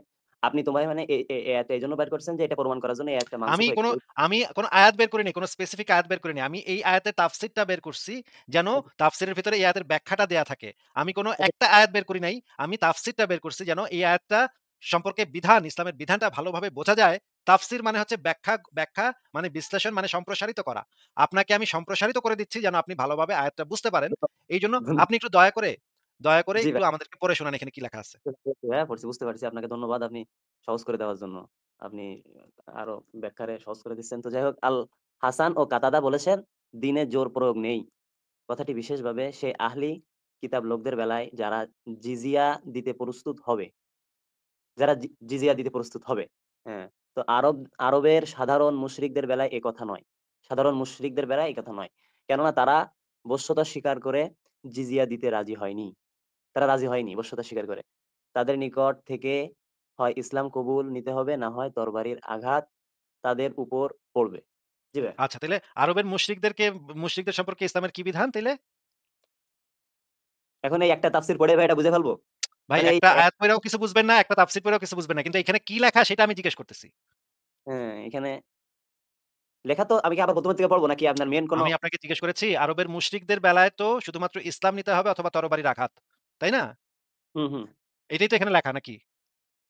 হ্যাঁ, হ্যাঁ, তরবারির আঘাত আমি তো তাদের উপর বানায় পড়বে। বলতেছি না। আচ্ছা ঠিক আছে, আরো পড়বো আমরা। হুম, এখানে লেখা আছে উক্ত আয়াতের অর্থ হলো যুদ্ধের পরে যারা ইসলাম কবুল করেছে তাদের সম্পর্কে বলো না যে জবরদস্তি পরে আবু বকর বলেছেন দিনের জোর প্রয়োগের অবকাশ নেই। এটি সম্ভব যে এই আয়াতটি মুশরিকদের বিরুদ্ধে করার আদেশ নাজিল হওয়ার পূর্বে এই আয়াত নাজিল হয়েছিল। পরে তখন সে কথা সব কাফির সম্পর্কেই প্রয়োগীয় ছিল। নিচে আরো বলা আছে এটা। দেখেন আমি আরো নিচে যাচ্ছি। নিচে আরো যে জিনিসটা বলা আছে। ইসলামের ১ম দিকে যুদ্ধ নিষিদ্ধ ছিল। শেষ পর্যন্ত কাফেরদের প্রতি ইসলাম পেশ করার কাজটি যখন সম্পূর্ণ হয়ে গেল, নবীর সত্যতা প্রতিষ্ঠিত হলো, তারপরেও যখন তারা শত্রুতা করতে থাকলো, তখন মুসলমানদের নির্দেশ দেওয়া হলো তাদের সাথে যুদ্ধ করার জন্য। তখন দ্বীনে জোর প্রয়োগ করার অবকাশই নেই কথাটি আরবের মুশরিকদের বেলায় মানসুখ হয়ে গেল। এই কথাটা কি হুম। লেখা আছে এখানে ভাই নাকি আমি ভুল পড়তেছি? না ভাই আপনি সঠিক পড়তেছেন, ভুল আচ্ছা ঠিক পড়তেছেন। আছে। এরপরে যে আয়াত নাজিল হলো মুশরিকদের যেখানেই পাবে হত্যা করবে। সূরা তাওবা ৫। এটা কি এখানে হুম, লেখা আছে নাকি নাই? ওর পরে হ্যাঁ, হ্যাঁ, আছে, আছে ভাই। হ্যাঁ, আচ্ছা। বলেন। আমি তো বানায় কিছু বলতেছি না, তাই না? না, না। আচ্ছা, মুশরিকদের বিরুদ্ধে যুদ্ধ করার হুকুম সম্বলিত আরো বহু আয়াত রয়েছে। আচ্ছা ঠিক আছে, এরপরে আমরা দেখি এ কথার হাদিসি প্রমাণ হচ্ছে নবী নিজে আরবের মুশরিকদের কাছ থেকে ইসলাম ছাড়া অন্য কিছু গ্রহণ করতে প্রস্তুত হননি। হুম, আবারও পড়ি, আবারও ভালো করে শুনেন। নবী করিম নিজে আরবের মুশরিকদের নিকট থেকে ইসলাম ছাড়া অন্য কিছু গ্রহণ করতে প্রস্তুত হননি। তা না হলে তাদের উপর তরবারি চালিয়েছেন। তা হুম, না হলে মানে ইসলাম না গ্রহণ করলে নবী কি করছে? তরবারি চালিয়েছেন। এই হুম। কথাটা কি দেখা গেছে নাকি আমি বানায় বললাম ভাই? না দেখা গেছে। না বলেননি আপনি। ঠিক আছে। আচ্ছা, হ্যাঁ, তাইলে বলেন। আপনি আমাদেরকে এবার একটু বলেন যে আরবের মুশরিকদের ক্ষেত্রে নবী মোহাম্মদ বলল যে, "তোরা হুম, ইসলাম কবুল করবি নাইলে তোদের সবাইরে মাইরা লামু।" এটাই তো বলল নাকি? হুম, হুম, হুম। তাইলে আপনি যে বললেন দ্বীনে কোন জোর জবরদস্তি নেই, তাইলে তো নবী মোহাম্মদ নিজেই কোরআনের আয়াত মানে নাই। আপনি যদি দাবি করেন ইসলামের বিধান হচ্ছে দ্বীনে কোন জোর জবরদস্তি নেই, তাহলে তো নবী মোহাম্মদ নিজেই তো ইসলামের বিধান মানে নাই। আচ্ছা ঠিক আছে ভাই। আমি বুঝতে পারছি আপনার কথা। আপনি তাইলে যেটা বলতে আপনি চাইছেন। কি আপনি কি মনে করেন যে নবী মোহাম্মদ ইসলাম বুঝে নাই, কোরআন বুঝে নাই? এই কারণে নবী মোহাম্মদ তাদের কোপাকুপি করছে? আল্লাহ আসলে কইছিল যে দ্বীনে কোন হুম। জোরাজুরি নাই, কিন্তু নবী মোহাম্মদ আল্লাহর আদেশটা না বুইঝা মুশরিকদেরকে হুম। কোপাকুপি শুরু করে দিছে। আপনি কি বলতে চাচ্ছেন নবী মোহাম্মদ কাফের ছিল? নবী মোহাম্মদ হুম, কি কুফরি করছে? এই যে এই কাজটা করার মাধ্যমে নবী মোহাম্মদ কি কুফরি করছে? আচ্ছা ভাইয়া বুঝছি। এই আয়াতটা ভাইয়া কখন নাযিল হয়েছিল? না আয়াতের প্রেক্ষাপটটা কি একটু সব আমি দেখাতে পারব কিন্তু আমার আরো কয়েকটা জিনিস দেখানোর বাকি আছে সেগুলো আগে দেখায় নিই। আচ্ছা ভাই তা আপনি এবার অ্যা আপনি সে এবার আপনি হুম। এই আয়াত এই হাদিসটা একটু পড়ে শোনান। সহিহ মুসলিম ইসলামিক ফাউন্ডেশন একটু পড়ে শোনান ভাই। ১ম টা ১ নম্বর তবে। ওই যে যে সকল পরিচ্ছদ ১ থেকে আপনি পড়েন। হ্যাঁ। যে সকল বিধর্মীর কাছে ইসলামের দাওয়াত পৌঁছেছে, পূর্ব ঘোষণা ব্যতীত তাদের বিরুদ্ধে আক্রমণ পরিচালনা বৈধ। যে সকল বিধর্মীর কাছে ইসলামের দাওয়াত পৌঁছেছে, পূর্ব ঘোষণা ব্যতীত তাদের বিরুদ্ধে আক্রমণ পরিচালনা বৈধ। আচ্ছা একটু মানেটা বুঝায় দেন তো ভাই এখানে এই মানে পরিচ্ছদের এটার হ্যাঁ, মানে কি? আচ্ছা ভাইয়া এটা একটু আপনি একটু আমি এই হাদিসটা একটু পড়ি নাই, নতুন দেখছি। এটার অর্থটা আপনি একটু বলেন অসুবিধা নাই। আপনি কি বুঝছেন ভাই এটা এটা তো ভাইয়া? সহজ বাংলায় লেখা। আমি তো মানে যে কেউ বুঝবে। আপনি বুঝতেছেন না কেন বুঝলাম না তো। না ভাইয়া আমি বললাম না এই হাদিসটা আমি তো পড়ি নাই। আপনি এটা এখানে কি বুঝছেন একটু বলেন, অসুবিধা নাই। ফারাজ ভাই আপনি কি হাদিসটা পড়ে বুঝতেছেন নাকি আপনার কষ্ট লাগতেছে বুঝতে? ফারাজ ভাই মনে হয় ভাই এটা মনে হয় প্রিটি তো ক্লিয়ার আছে ভাই, এখানে কি লেখা আছে তো একদমই ক্লিয়ার। এই না এক বোঝার কথায় তো বলেন। আসলে কিছু নাই। আচ্ছা ভাইয়া আচ্ছা আমি এখানে মানে যাদের কাছে ইসলামের দাওয়াত গেছে, ফর এক্সাম্পল হুম, যে বলছিলাম একটা গোত্র রাখলাম আমরা, আসিফ ভাই হুম, আমি আরো কয়েকজন আছে একটা গোত্র, এই গোত্রের কেউই আপনার নবীকে কখনো একটা সত্য নবী হিসাবে গ্রহণ করবে না, করে না, হুম, জীবনে করবে না। তাদের কাছে আপনি কি করলেন? তাদের কাছে আপনি ইসলামের দাওয়াত পাঠাইলেন। তারা বলল হুম, না ভাই, আপনার নবীকে আমরা শিশুর সাথে যে জনসংযোগ করে এমন নবীকে আমরা কখনো মনে করতে পারতেছি না যে উনি একজন সত্য নবী, আমরা আপনার নবীকে নবী হিসেবে গ্রহণ করলাম না। তাদের উপরে কি করা যাবে? পূর্ব ঘোষণা ব্যতীত, এই যে তোমাদেরকে আমি যুদ্ধ করব, তোমাদের সাথে আমি জিহাদ করব, তোমাদেরকে কচুকাটা করব, এরকম হুম। ঘোষণা না দিয়ে যে গেরিলা যুদ্ধ হিসাবে বা হচ্ছে আপনার এই অতর্কিত হামলা হিসাবে তাদের উপরে অতর্কিত হামলা করা যাবে। এখানে তো সেই জিনিসই লেখা। ঠিক যা আছে যে ভাইয়া, সকল বিধর্মীর কাছে এই ইসলামের দাওয়াত হাদিসটা পৌঁছেছে পূর্ব ঘোষণা ব্যতীত, অর্থাৎ তাদেরকে হাদিস মানে না জানায়েই, তারা যদি হুম, ঘুমায় থাকে তাদেরকে না জানায় পূর্ব ঘোষণা ব্যতীত তাদের বিরুদ্ধে আক্রমণ পরিচালনা করা বৈধ। হুম। আচ্ছা ভাইয়া, দারুণ একটা হাদিস বের করছেন। এটা ভাইয়া কোন গ্রন্থের এটা ভাইয়া? আসিফ ভাইয়া? এই যে আমি উপরে ১ম এ লেখা বলে আছে দিচ্ছি। সহিহ মুসলিম, সহিহ ভাইয়া মুসলিম সহিহ জিহাদ অধ্যায়ের নীতিমালা, সহিহ মুসলিম। ভাই সহিহ মুসলিম গ্রন্থে কোনো জাল জয়ীফ হাদিস নাই ভাই। এই কারণ বইটার নামই হচ্ছে সহিহ মুসলিম ভাই। হ্যাঁ? বুখারী মুসলিমে কোনো জাল জয়ীফ হাদিস নাই ভাই। মুসলিম শরীফের একটা হাদিস নিয়ে মুহাদ্দিসদের ভিতরে একটু সন্দেহ আছে। কিন্তু তাও তারা সিওর না যে সেটা হাসান নাকি জয়ীফ এইরকম কিছু বলে নাই। কিন্তু একটু সন্দেহের কথা বলছে। কিন্তু বুখারী এবং মুসলিম হচ্ছে সর্বাধিক বিশুদ্ধ হাদিস গ্রন্থ। আপনি ভাই একজন ইমাম সাহেব, এই কথা জানেন না আপনি? আচ্ছা ভাইয়া, এটা কি এই যে আপনার এই হাদিসটা বুঝছেন? এটা তো বাংলা, আমি তো আরবি আমাদের বেশি পড়া হয়। তো এই হাদিসটা আমার তো কেমন লাগতেছে এটার ব্যাখ্যা। আচ্ছা, তাহলে আমরা একটা যেটা কাজ করতে পারি, আমরা আরবিটা বের করে আপনাকে দেখাতে পারি। আমার কাছে আছে, সবকিছুই আছে। কোন সমস্যা নাই। বের করতে আমার কোন সমস্যা নেই। এই যে হাদিসটার আরবি বের করেন ভাইয়া। আমি একটু হ্যাঁ, অবশ্যই, অবশ্যই। ঠিক আছে, কোন সমস্যা নেই। আরবিটা বের করব এবং আপনি আমাদেরকে তখন আচ্ছা, আপনি হাদিসটার পরের অংশটুকু একটু পড়তে থাকেন। আমি ততক্ষণ আরবিটা বের করতেছি। জি, জি। আপনি বনু মুস্তলিক থেকেও পড়তে পারেন। এই যে এখানে লেখা আছে যে বনু মুস্তলিকের উপর আক্রমণ করলেন এমতো অবস্থায় যে তারা অপ্রস্তুত ছিলেন, তারা জানতে পারেনি তাদের পশুদের পানি পান করানো হচ্ছিল। তখন তিনি তাদের যোদ্ধাদের পূর্ণবয়স্ক পুরুষ হত্যা করলেন এবং অবশিষ্টদের বন্দী করলেন। আচ্ছা। আচ্ছা, পড়ছেন তো? ঠিক ভাই আছে, এখন এখন নবীর চরিত্র তো ভাই এটা খুবই বাজে অবস্থা। জি, ওই তো আপনার ওই যে ওই ঘটনাটা তো জানেন। ইহুদি যখন আচ্ছা, লাশ ভেসে যাচ্ছে, তখন আল্লাহ রাসূল কেঁদে উঠছিল। এক ইহুদি যখন ছিল, এটা কি ভাই তারে গনিমত আপনার দিতে পারে নাই আপনার দেখে কেঁদে নবী উঠছিল? যেই জঙ্গিবাদ এই জায়গায় করছে, হ্যাঁ, লিটারাল যে জঙ্গিবাদ, যে বনু মুস্তালিকের লোকজন পানি খাওয়াচ্ছে, ঈসাদেরকে হুম, পানি খাওয়াচ্ছিল, পশুদেরকে পানি খাওয়াচ্ছিল, হুম, একেবারে জঙ্গির মতো ঢুকে তাদেরকে তাদেরকে না জানায় তাদের উপর আক্রমণ করা। এবং এই যে দেখেন তখন তিনি তাদের যোদ্ধাদের পূর্ণবয়স্ক পুরুষ, মানে পূর্ণবয়স্ক যত পুরুষ আছে তাদেরকে জবাই করলেন, হত্যা করলেন এবং জি, অবশিষ্ট শিশু নারীদেরকে বন্দী করলেন। এত বড় হুম। একটা জঙ্গিবাদ কাজ যে করছে তাকে আপনি ডিফেন্ড করতেছেন যে একটা ইহুদি মারা গেছিল তাকে দেখে ওইটা দ্বারা কাঁদছিল আপনার নবী। না, এই যে মাশাআল্লাহ ভাই, এদেরকে যে এটা আপনি নেবেন না ভাই। এটা কেমন কথা ফারাজ ভাই? এদেরকে যে মারছে বিনা কারণে, এর পিছনে অনেক কারণ আছে কিন্তু ভাইয়া। সে কারণগুলো তো উল্লেখযোগ্য। কারণটা তো এখানে লেখাই আছে যে এই বিধর্মীদের কাছে ইসলামের দাওয়াত পৌঁছাইছিল, কিন্তু তারা ইসলামটা কবুল করেনি। কারণ তো ভাই এই হাদিসে দেয়া আছে ভাই। আপনি কি চোখে দেখতে পান না নাকি? এখানে কি লেখা? যে সকল বিধর্মীর কাছে ইসলামের দাওয়াত পৌঁছেছে পূর্ব ঘোষণা ব্যতীত তাদের বিরুদ্ধে আক্রমণ পরিচালনা বৈধ। এটা তো এখানে দেয়া আছে আচ্ছা, ভাই। না, প্রথম থেকে পড়ি। ধরেন ইয়াহিয়া ইবনে ইয়াহিয়া তামিমি ইবনু আউন থেকে বর্ণিত, তিনি বললেন, আমি নাফিকে এই কথা জানতে চেয়ে পত্র লিখলাম যে যুদ্ধের পূর্বে বিধর্মীদের হুম, প্রতি দিনের দাওয়াত দেওয়ার প্রয়োজন আছে কিনা। তিনি বললেন, তখন তিনি আমাদের লিখলেন যে এ নিয়ম ইসলামের প্রারম্ভিক যুগে ছিল, মানে ইসলামের প্রথম দিকে ছিল।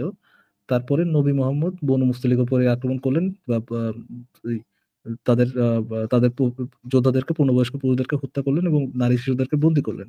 আর সেই দিনেই তিনি সেই দিনেই তার হস্তগত হয়েছিল আহ, জুয়াইরিয়া, অথবা তিনি নিশ্চিত রূপে ইবনা ইবনাতুল হারিসের কন্যা বলেছিলেন। বর্ণনাকারী বলেন এই হাদিস আমাকে আব্দুল্লাহ ইবনে উমর বর্ণনা করেছেন। তিনি সেই সেনাদলে ছিলেন, মানে আব্দুল্লাহ ইবনে উমরের পোলা আব্দুল্লাহ সেই যুদ্ধের মধ্যে যুদ্ধ গ্রহণ করছে, মানে সেই আক্রমণের মধ্যে সে নিজেও সেনা ছিল, নবীর আচ্ছা, দলের সেনা। ফারাজ ভাই, এবার তাইলে আমরা আরবিটা বের করে দেখাই। যেহেতু উনি আরবিটা দেখতে চাচ্ছেন। তাহলে আমরা সরাসরি এই গ্রন্থটাতে চলে যাই। ইসলামিক ফাউন্ডেশনের এই গ্রন্থটাতেই চলে যাই। ১ সেকেন্ড আরেকটু বড় করে দেই তাইলে। আপনি যেন ঠিকমতো দেখতে পান। এইজন্য একটু বড় করে দিচ্ছি। না। এইটা হচ্ছে সহিহ মুসলিম গ্রন্থটা। এখান থেকে আমি দেখাচ্ছি। ৩৩ তম অধ্যায়, অনুচ্ছেদ ১। একটু পড়েন ভাই। এই বাংলাটা আগে পড়েন, তারপর আপনি আস্তে, আস্তে আরবি পড়েন, হ্যাঁ? বাংলাটা আগে যে পড়েন। যে কাফিরদের কাছে ইসলামের দাওয়াত আহ্বান পৌঁছেছে, তাদের উপর অতর্কিত আক্রমণ করা বৈধ। জি। হাদ্দাসানা ইয়াহইয়া ইবনু ইয়াহইয়া তামিমি হাদ্দাসানা সুলাইমান ইবনু, ভাই একটু উপরে তুলেন ভাই। পড়ছি হ্যাঁ, আপনি হ্যাঁ, আমি বাংলাটা। দিচ্ছি। আমি হ্যাঁ, দেখি, পড়েন, দেখি। পড়েন। حدثنا يحيى بن يحيى حدثنا سليمان عن أبي كتبت إلى نافع أسأله عن الدعاء قولا قال فكتب إليه إنما كان ذلك في أول الإسلام. জি ভাই, উপরে আম তুলেন আ একটু। আমাদেরকে অনুবাদ করে দিতে পারেন আপনি। আপনি যদি চান অনুবাদ করে দিতে পারেন আমাদেরকে, বলেন। أول الإسلام. ভাই এটার ব্যাখ্যা কি এখানে কি খালি আপনার এই মূল ইবারাত আছে নাকি ব্যাখ্যা আছে এটার আরবিতে? ব্যাখ্যা আমি খালি বের এখানে করে দিব। অসুবিধা নেই। ব্যাখ্যা আমার কাছে সব বই আছে ভাই। এত টেনশন নিয়েন না ভাই। আপনি কোথায় আসছেন? এখানে সব বই আমরা জমা করে রাখি ভাই। কোন সমস্যা নাই। আপনি জাস্ট একটু পইড়া আগে শেষ করেন। আপনার যেটা লাগবো মুখ দিয়া কইবেন। মুখ দিয়া কইলে আমি সেটা বাইর করে দিব আপনারে। কোন আচ্ছা ঠিক আছে। টেনশন নিয়েন না ভাই। আপনি আপনার ১৪ গোষ্ঠীর যেই বই না আছে আমার কাছে সেই বই আছে ভাই। হ্যাঁ? আপনি হুম। জাস্ট পড়েন। পইড়া আগে অনুবাদটা করেন। বলেন আগে। সাল্লাল্লাহু আলাইহি ওয়াসাল্লাম আলা বানিয়িল মুসতালাকি ওয়া হুয়া গharun ওয়া না'amuhu তুসকা আলাল মা'i ফাকাতালাহু থুম্মা وأصابه يوما قال يحيى أحسب جويرية وقال الستة ابنة حارث وحدثني على الحديث عبد الله بن عمر وكان في ذلك جيش ভাই আরেকটু হ্যাঁ ঠিক আছে ভাই হ্যাঁ ওটা ওইখানে আমি এই হাদিসটা ভাই মাশাআল্লাহ। আজকে দেখলাম পড়ি নাই ভাই কখনো মাশাআল্লাহ, বুঝছেন? মাশাআল্লাহ। খুব ভালো পড়ছেন আপনি। খুব চমৎকার পড়ছেন। আরবি তো আপনি খুব ভালো পারেন বোঝা যাচ্ছে। এই যে দেখেন এখানে ওই জিনিসটাই বাংলাতে যেটা বলা আছে যে, আক্রমণের পূর্বে ইসলামের আহ্বান জানানোটা কেমন? উত্তরে তিনি লিখে পাঠালেন, এই বিধান পদ্ধতি ইসলামের প্রাথমিক যুগে ছিল, এখন আর নাই। এখন আর মানে ইয়াও করতে হবে না। অতর্কিত হুম, আক্রমণ করতে পারবেন। অতর্কিত আক্রমণ করে পুরুষদেরকে মেরে তাদের মা-বেটিকে গনিমতের মাল হিসেবে সেই কাফেরদের মা এবং বেটিদেরকে মা, বাচ্চা-কাচ্চা, শিশুসহ তাদেরকে হুম, গনিমতের মাল হিসেবে আপনারা নিয়ে আসতে পারবেন। ছিনায় নিয়ে আসতে পারবেন, বন্দী করে নিয়ে আসতে পারবেন। পরে তাদের সাথে কি হুম, করবেন সেটা আমরা পরে আলোচনা করব। কিন্তু অতর্কিত আক্রমণ করবেন তারা, যেহেতু তারা ইসলামটা আপনার ইসলাম কবুল করে নাই। হুম, আপনি তাদেরকে ইসলামের দাওয়াত দিচ্ছিলেন কিন্তু তারা সেটাকে কবুল করে নাই। এই কারণে আপনারা হুম, এই কাজটা করতে পারবেন। এবার আমরা সহিহ মুসলিমের যে ব্যাখ্যা গ্রন্থ শরহে মুসলিম, সেই গ্রন্থ হুম। থেকে একটা পাতা একটু পড়ি। আপনি যেহেতু ব্যাখ্যাটা জানতে চাইছেন, তাইলে আমরা এটার সহিহ ব্যাখ্যা ভাই? মুসলিমের হ্যাঁ, এটার ব্যাখ্যা এটারও আবার ব্যাখ্যা লাগবো? না এটার বের করতেছেন কি এটার কিসের ব্যাখ্যা এটা বের হচ্ছে করছেন? এটা হচ্ছে সহিহ মুসলিমের ইমাম নববী সহিহ মুসলিমের ব্যাখ্যা করছে। এটা তো আপনি জানেন, তাই না? জি, জি। ইমাম নববীর যে একটা বিখ্যাত ব্যাখ্যা গ্রন্থ আছে সেইখান থেকে বেশ কিছু অংশ সন্নিবেশিত করে এই ব্যাখ্যা গ্রন্থটা লেখা হইছে। আমি ব্যাখ্যা গ্রন্থটা বইটা আমি মূল বইটাও আমি বাইর করতেছি। কিন্তু আপাতত আপনি এই জিনিসটা আগে একটু পড়েন। এই ব্যাখ্যা গ্রন্থ থেকে আমি দেখাইতেছি। মূল বই থেকেও আমি দেখাবো, অসুবিধা নাই। কিন্তু এই ৪র্থ ধাপটা একটু আপনি আগে পড়ে শোনান। আমি ততক্ষণে বের করে ফেলি জিনিসটা। হ্যাঁ? জি, জি। মুসলমানদের বিরুদ্ধে বরণের কাফিরদের বিরুদ্ধে প্রথমে জিহাদ শুরু করে দিল তখন পর্যন্ত না। তাহারা সংগ্রহ একটু জোরে, জোরে পড়েন, আমরা শুনি ভাই। সবাই শুনি, আমরা বুঝি আপনি কি পড়তেছেন। ভাই সবাই সবাই শুনি। সবাই দেখতে পাচ্ছে না ভাই এগুলো? কিন্তু দেখতে যারা পাচ্ছি, কিন্তু আপনি পড়ে শুনাইলে আমরাও শুনতে পাইলাম। চোখ এবং কান ২ টা একসাথে কাজ করল। তখন আমরা ভালো বুঝতে পারলাম আরকি। ঘোষণা আবু বকর সিদ্দিক রাদিয়াল্লাহু তাআলা আনহু এর জবানিতে এই ধাপের ঘোষণা দেওয়া হয়েছিল। আল্লাহ সুবহানাহু ওয়া তাআলা সূরা তাওবার বিস্তারিত নাজিল। فإذا انسلخ الأشهر الحرم فاقتلوا المشركين حيث وجدتموهم وخذوهم وقتلوهم وقعدوا لهم كل مرصد فإن تابوا وأقاموا الصلاة وآتوا الزكاة فخلوا سبيلهم إن الله غفور رحيم. فخلوا سبيلهم إن الله غفور رحيم. قاتلوا الذين لا يؤمنون بالله واليوم الآخر ولا يحرمون ما حرم الله ورسوله ولا يدينون دين الحق من الذين أوتوا الكتاب حتى يعطوا الجزية عن يد وهم صاغرون. দেখছেন ভাই কোরআন শরীফ এরকম একটা জিনিস, হ্যাঁ? তিনি ওইখানে ১৪০০ বছর আগে লক্ষ, লক্ষ মানুষ এখনো পর্যন্ত পড়ে এটারে মুখস্থ করে রাখে। এরকম একটা এরকম কোন বই আমি এখনো পর্যন্ত পাইলাম না। যে যার এই এখন প্রতিটা ভাই অন্য প্রসঙ্গে কথা বলতেছেন কেন ভাই? কোরআনে কি কি আছে না? আপনাকে যেটা দেখাচ্ছি সেটা একটু বুঝান আমাদেরকে, এখানে কি লেখা আছে সেটা একটু আগে বুঝায় নেন। অন্য প্রসঙ্গে মানে যাইতেছেন কেন ভাই? কোরআন এরকম একটা বিষয় এটারে মানে মানুষ এত ভালোবাসে কেন বুঝলাম না। কোরআনটারে আরে ভাই, অন্তত ভালোবাসে না খারাপ বাসে সেটা তো আপনাকে এই মুহূর্তে তো আলোচ্য হচ্ছে না ভাই। প্রসঙ্গ চেঞ্জ করতে চেষ্টা করতেছেন কেন? আচ্ছা, আপনি আপনাকে আমি সরাসরি এবার তাহলে সরাসরি এই বইটাও আমি বের করে ফেলছি। বইটা থেকে আমি দেখাচ্ছি। বইটা থেকে আমরা একটু দেখি যে এখানে আসলে কি বলা আছে। এটা হচ্ছে সহিহ মুসলিমের ব্যাখ্যা গ্রন্থ। দেখা যাচ্ছে তো ভাই নাকি? জি, জি ভাই দেখা যাচ্ছে। এই ভাই ১৭ এবং এতই ভালোবাসে যে আপনার যখন ওইটারই ব্যাখ্যা গ্রন্থ পড়তে দেওয়া হইলো, হুম, আপনি জোরে জি। করে পড়ার সাহসটা পর্যন্ত পাইলেন না। এতই ভালোবাসে ওইজন্য মানুষ। ওইজন্য না। হ্যাঁ, এই যে ব্যবস্থা হুম, করে হুম, নিলেন। এজন্য তাড়াতাড়ি পড়ে নিতে পারি। জানেন তো যে দ্রুত হ্যাঁ, জোরে পড়লে আপনার অল্প পড়া হয়। আমি যেন পুরাটা আচ্ছা, পড়তে পারি আচ্ছা। এজন্য ঠিক আছে, ঠিক আছে। আপনাদের আপনি একটু দেখেন তো এই বইটা তো, এটা তো সহিহ মুসলিমের প্রয়োজনীয় ব্যাখ্যা সহ বঙ্গানুবাদ, তাই না? জি, জি, জি ভাইয়া। আচ্ছা, এটার ব্যাখ্যা ১২ পৃষ্ঠাতে আমরা যাবো। ১২ পৃষ্ঠাতে আমি বলেছিলাম যে ১২ তম পৃষ্ঠাতে এই জিনিসটা বলা আছে। আমরা একটু সরাসরি বই থেকে দেখে নেই যে ১২ পৃষ্ঠাতে আসলে এটা বলা আছে নাকি নাই। আ ১২ পৃষ্ঠাতে যাই, ১২ পৃষ্ঠাতে যাই। এই যে দেখেন ৪র্থ ধাপ। একটু তাইলে এখন দেখেন তো আমি যেটা দেখাইছিলাম একটু আগে সেটাই এখানে লেখা কিনা? জি, জি এটাই লেখা। হ্যাঁ। এখানে কি বলা? ১ম লাইনটা একটু বুঝায় দেন তো আমাদেরকে, বাংলায় একটু ভালো করে বুঝায় দেন তো ১ম লাইনটা কি? ভাইয়া এত ছোট দেখা যাচ্ছে বুঝছেন? আচ্ছা, অসুবিধা নেই। শুধু আমি বড় করে দিব ভাই। আপনি টেনশন নিয়েন না। জাস্ট বলবেন আমাকে। আপনি আসছেন আমাদের সাথে। আপনি একজন আমাদের গেস্ট, মেহমান। হুম, আপনার জন্য একটু বড়ও করতে পারব না। এটা কোন কথা হইলো ভাই, কি বলেন?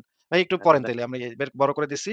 দাঁড়ান, ১ সেকেন্ড। হ্যাঁ, এবার পড়েন ভাই। এবার আশা করি এতটা ভালো করে তো ভাই জীবনে আমার সাথেও কথা বলেন না আসিফ ভাই। না ভাই, উনি আমাদের দ্বীনি একজন ভাই, একজন মুমিন ভাই। উনার সাথে তো একটু বেশি এক্সট্রা খাতির করে কথা বলতেই হবে। ভাই আপনি কি বলেন ভাই? উনি একজন মুসলিম না? মুসলিমের সম্মান তো সব জায়গায়। পড়েন ভাই এবার। আল্লাহ বিসমিল্লাহ বইলা পড়েন, পড়েন। হ্যাঁ, মুসলমানগণের বিরুদ্ধে যুদ্ধ আরম্ভ না করিলেও সকল ধর্ম ও বর্ণের কাফিরদের বিরুদ্ধে প্রথমে জিহাদ শুরু করিবে। হ্যাঁ, এই কথাটার তারপরে মানে কি ভাই? কথাটার মানে কি ভাই? মানে কি?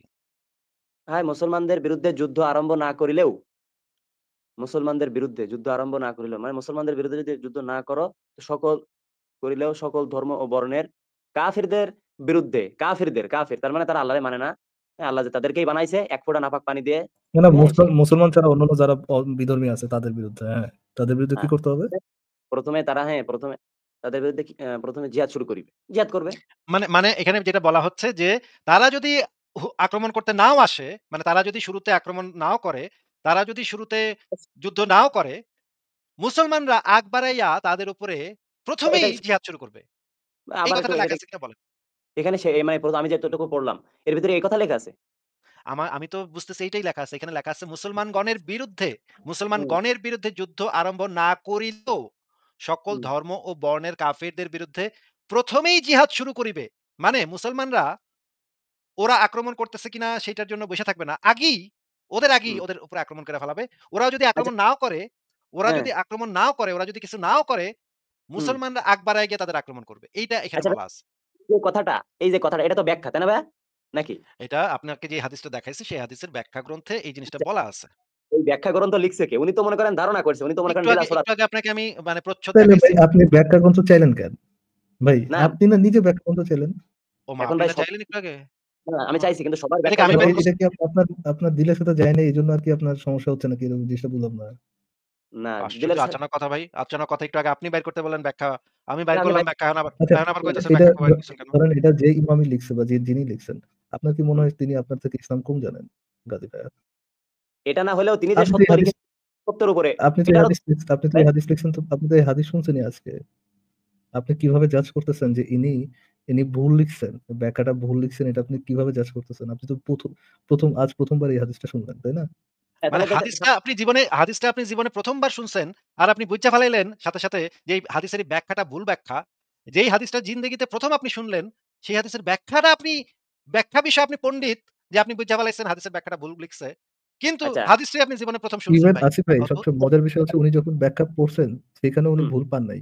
ওই ব্যাখ্যাটা যখন আপনি তাকে ধরায় দিছেন ব্যাখ্যাটা কেন রং, তখন মানে ব্যাখ্যাটা কেন মানে অমানবিক, তখন তিনি তার কোশ্চেন আসছে, আচ্ছা যিনি ব্যাখ্যাটা লিখছেন এটা কি সহি ব্যাখ্যা হইছে নাকি? এটা না কেমন ভাইয়া কথা ব্যাখ্যা গাজী কি ভাই? আশ্চর্য কথা ভাই আসলে। লিখে দেন। আচ্ছা ঠিক আছে। আপনি এরপরে পরের অংশগুলো একটু পড়েন, শেষ করেন। তারপর আপনি আপনার পয়েন্টটা বইলেন। যতক্ষণ পর্যন্ত এখান থেকে পড়েন ভাই। ভাই এখান থেকে একটু আপনি পড়েন। আমি তো ১ম এ পড়লাম, একটু পড়েন। আচ্ছা, যতক্ষণ পর্যন্ত না তাহারা ইসলাম গ্রহণ করে কিংবা জিজিয়া ইসলামী রাষ্ট্রে অমুসলিমদের উপর ধার্যকৃত কর প্রদান না করে।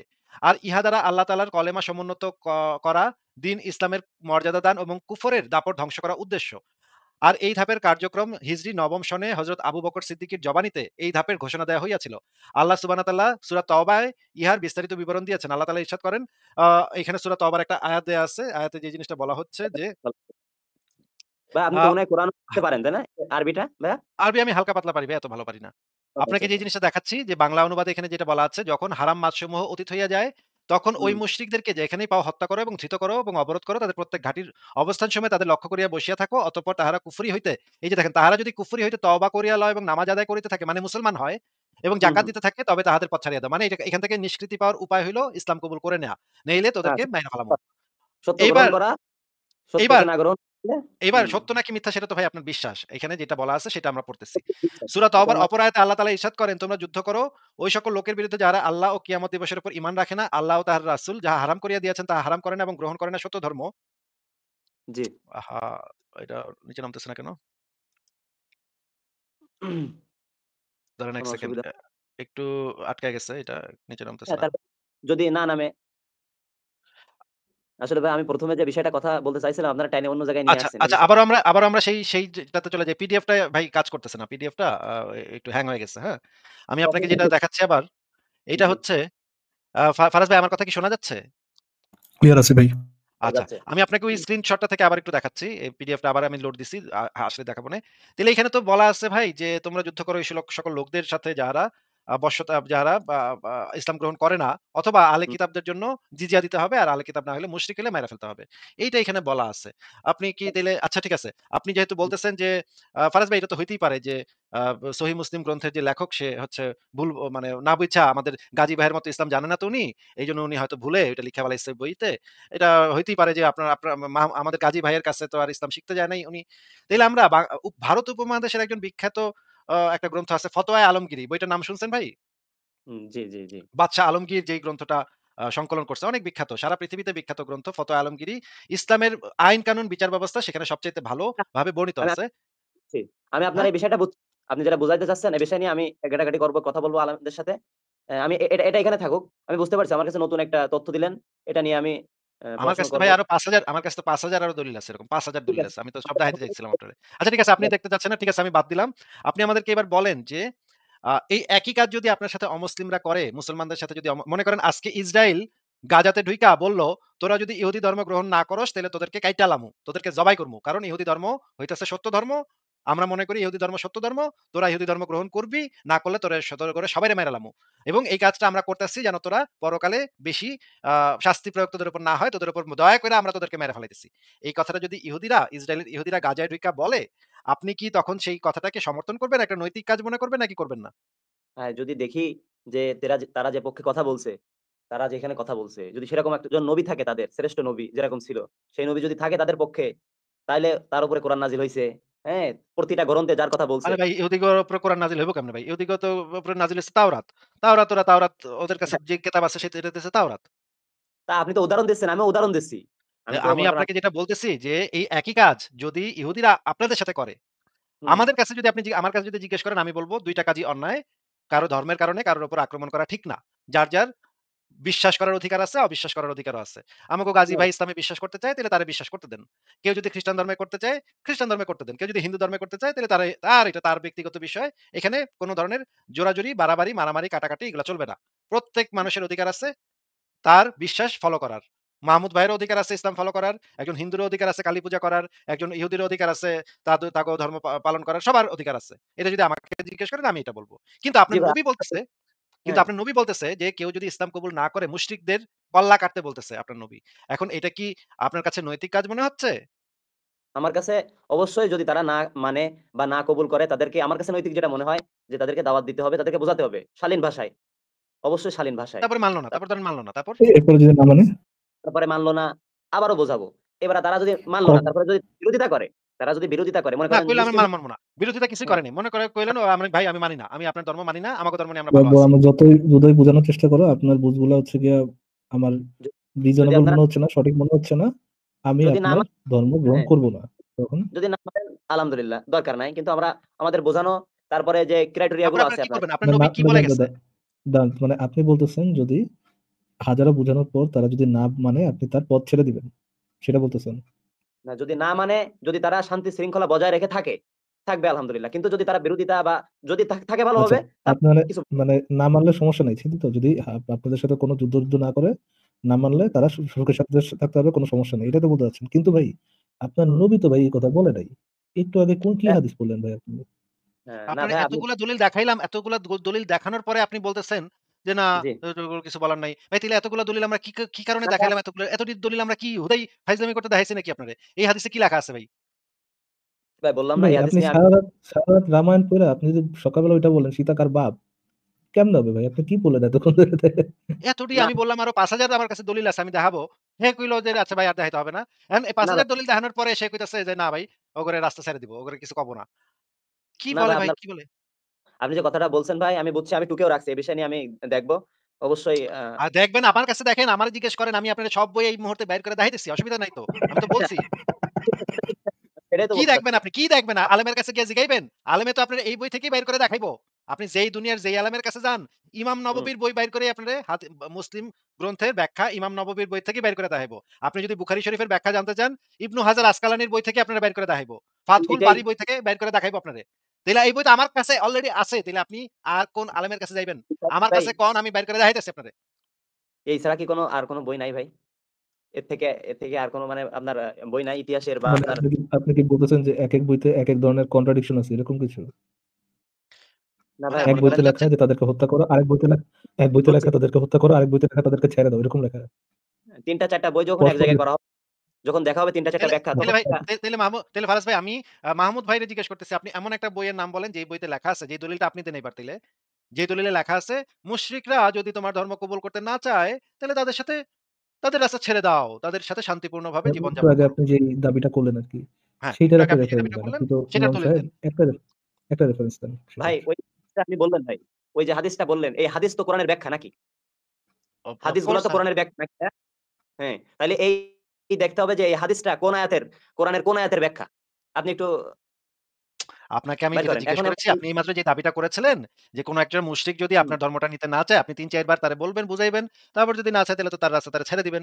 এটা যে আপনি বললেন, এটা আপনি কোন হাদিস থেকে বা কোন বই থেকে, কোন গ্রন্থ থেকে, কোন কোরআনের আয়াত থেকে আপনি বের করে দেখাইছেন, সেটা একটু আমাদেরকে বের করে দেখান এই মুহূর্তে। বলেন। না ভাই বললাম না যে আমি তো এই দেখেন আমি কিন্তু আপনার অন্য বিষয়ে কথা বলতে আপনি আসছিলাম। আপনি বলেছিলেন যে এই যেই আমি বইগুলো দেখাচ্ছি এগুলোতে তো ভুলও থাকতে আচ্ছা, পারে। আপনার আচ্ছা ঠিক কাছে আছে। নাই রেফারেন্স। গাজী ভাই এটাই তো বলতে চাচ্ছেন, তাহলে আপনার কাছে রেফারেন্স নাই। না এই বিষয়ে কথা তো, এই বিষয়ে আমি গভীর পড়াশোনা এখনো পর্যন্ত করি নাই এই আয়াতের বিষয়ে, বুঝছেন? পড়ি নাই আমি। আমার সময় দিতে হবে বা আমি পরবর্তীতে অবশ্যই আলোচনা করব এই বিষয়ে থাকলো। আচ্ছা, এখন আমি তাইলে ভাই আপনি যে দাবিটা করলেন, আপনি যদি বলেন, আপনি বললেন আপনি পড়াশোনাই করেন এই বিষয়ে। তাহলে ভাই এই আপনার কি বিষয় দাবি করাটা ঠিক হচ্ছে? এই এই বিষয়টা বিষয়ে এ তো ভাই আপনি পড়াশোনা করেন। হ্যাঁ, হ্যাঁ, পড়াশোনা তা তো করেন আপনি নাই ভাই। আপনি বললেন না। ভাই আপনি ধারণা তো করতে পারেন। আপনি আপনার যেটা বিবেকের বাণী তো যেটা, সেটা তো আপনি তো করতে পারেন। প্রত্যেকের মানুষের তো ভাই আত্মার এভাবে বিবেকের বলা ঠিক না ভাই। একটা লাইভ প্ল্যাটফর্মে যখন আপনি দাবি করবেন, আপনি যদি রেফারেন্স দেখাতে না পারেন, তখন যদি বলেন ভাই বিবেকে মনে হচ্ছে এই জন্য দিছি। এটা তো ভাই আপনিও জানেন যে এটা ইসলামের রেফারেন্স দেওয়ার সঠিক একটা উপায় না। এটা আপনি নিজেও জানেন। তো এই আপনি নিয়ে আসেন, আপনার কাছে এখন নাই, আমরা এটা মাথায় রাখলাম। দর্শকরা ঠিক আছে। আপনারাও মাথায় রাখেন। আজকে ভাইয়া এর আগেও একদিন ভাইয়া রেফারেন্স দিতে যেয়ে চলে গেলেন, বাট ভাইয়া যদি নেক্সট টাইম আসেন এইটার রেফারেন্স নিয়ে বলছেন, আসবেন। আপনি মিথ্যা কথা বলছেন এই গাজী কথাটা। ভাই এটা একটা আপনারা কঠিন আপনার একটা লাইন মিথ্যা কথা কেটে, বলছেন। না না ভাইয়া ভাই, আপনার লাইন কেটে গেছিল লাস্ট টাইম যখন আপনি এইটা কোন একটা ভাইয়া রেফারেন্স দেখা যায়। আপনি এটা বললেন। এখন ভাই কিন্তু আপনি ভাই এখন আমার কাছে অতটুকু ইনফরমেশন আছে যে আপনার লাইন কেটে গেছে। আপনি ইচ্ছা করে চলে গেছেন, লাইন কেটে চলে গেছেন, সেটা আমি জানি না। আপনাকে আমার ভাইয়া আজের অ্যালিগেশন দেওয়ার দরকার নেই ভাই। আমি আপনাকে আজের জি ভাই অ্যালিগেশন দেওয়ার দরকার নেই, দিচ্ছি না। গাজী ভাই একটা সেকেন্ড একটু শেষ করি। তো আমরা দর্শকরা একটু মনে রাখি, গাজী ভাই আজকে দাবি করে গেলেন যে নবীর কথার বিরুদ্ধে একটা দাবি করে গেলেন যে উনি এই দাওয়াত দিবেন এবং দাওয়াত দেওয়ার পরে যদি কাফেররা তার দাওয়াত গ্রহণ না করে তিনি তাদের পথ ছেড়ে দিবেন, এবং এই রেফারেন্সটাই তিনি আগামীকালকে নিয়ে আসবে বা আগামী কোন একটা লাইভে নিয়ে আসবে। আমরা এটা নোট রাখলাম। আমরা যদি ভুলে যাই, দর্শক যারা যারা শুনতেছেন এখনো 1000 মানুষ শুনছেন, আপনারা আমাদের কেউ না কেউ প্লিজ একটু মনে করাই দিন। এটা যে ইসলামের বিধান, এটা উনি কোন একটা কোরআনের আয়াত বা হাদিস থেকে একদম স্পষ্টভাবে আমাদেরকে দেখাবেন। ফারাজ ভাই, আমি আরেকটা জিনিস একটু দেখাতে চাই। উনি নাকি কোন আলেমের কাছে গিয়ে জিজ্ঞেস করবেন যে এই বিষয়ে ইসলামের বিধানটা কি? তাহলে আমরা একজন আলেমের বক্তব্যই শুনে নিই না কেন? বাংলাদেশের একজন কিন্তু কয়েকজন বিখ্যাত আলেমের বক্তব্য শুনে নিই এখানে। তাহলে সারা পৃথিবীর সবচেয়ে বিখ্যাত আলেমের বক্তব্য শুনে নিব একই সাথে, অসুবিধা কি? আমাদের কাছে তো আলেমের বক্তব্য আছে। ভাই আপনি একটু এই বক্তব্যটা একটু শুনেন তো, এখানে কি বলে এই লোকটা কে, আপনি চিনেন কিনা? তারপর বললেন যে এই লোকটা যা বলতেছে ঠিক আছে কিনা? বলেন। আচ্ছা ঠিক হ্যাঁ, আছে। শুনেন আগে। হ্যাঁ, শুনেন, চালু শুনেন করেন। একটু মিউট করে শুনেন। হ্যাঁ, শুনেন। হুম। বিষয়টাই দেখবে তার তল্লা ফেলে দিতে হবে, ঠিক কিনা? সাধারণ মুসলমান আল্লাহ রসুল নিজে পাঠাইছেন, ওই যে কাবির না আসলে কল্যাণ বানাই কথা বল না কেন?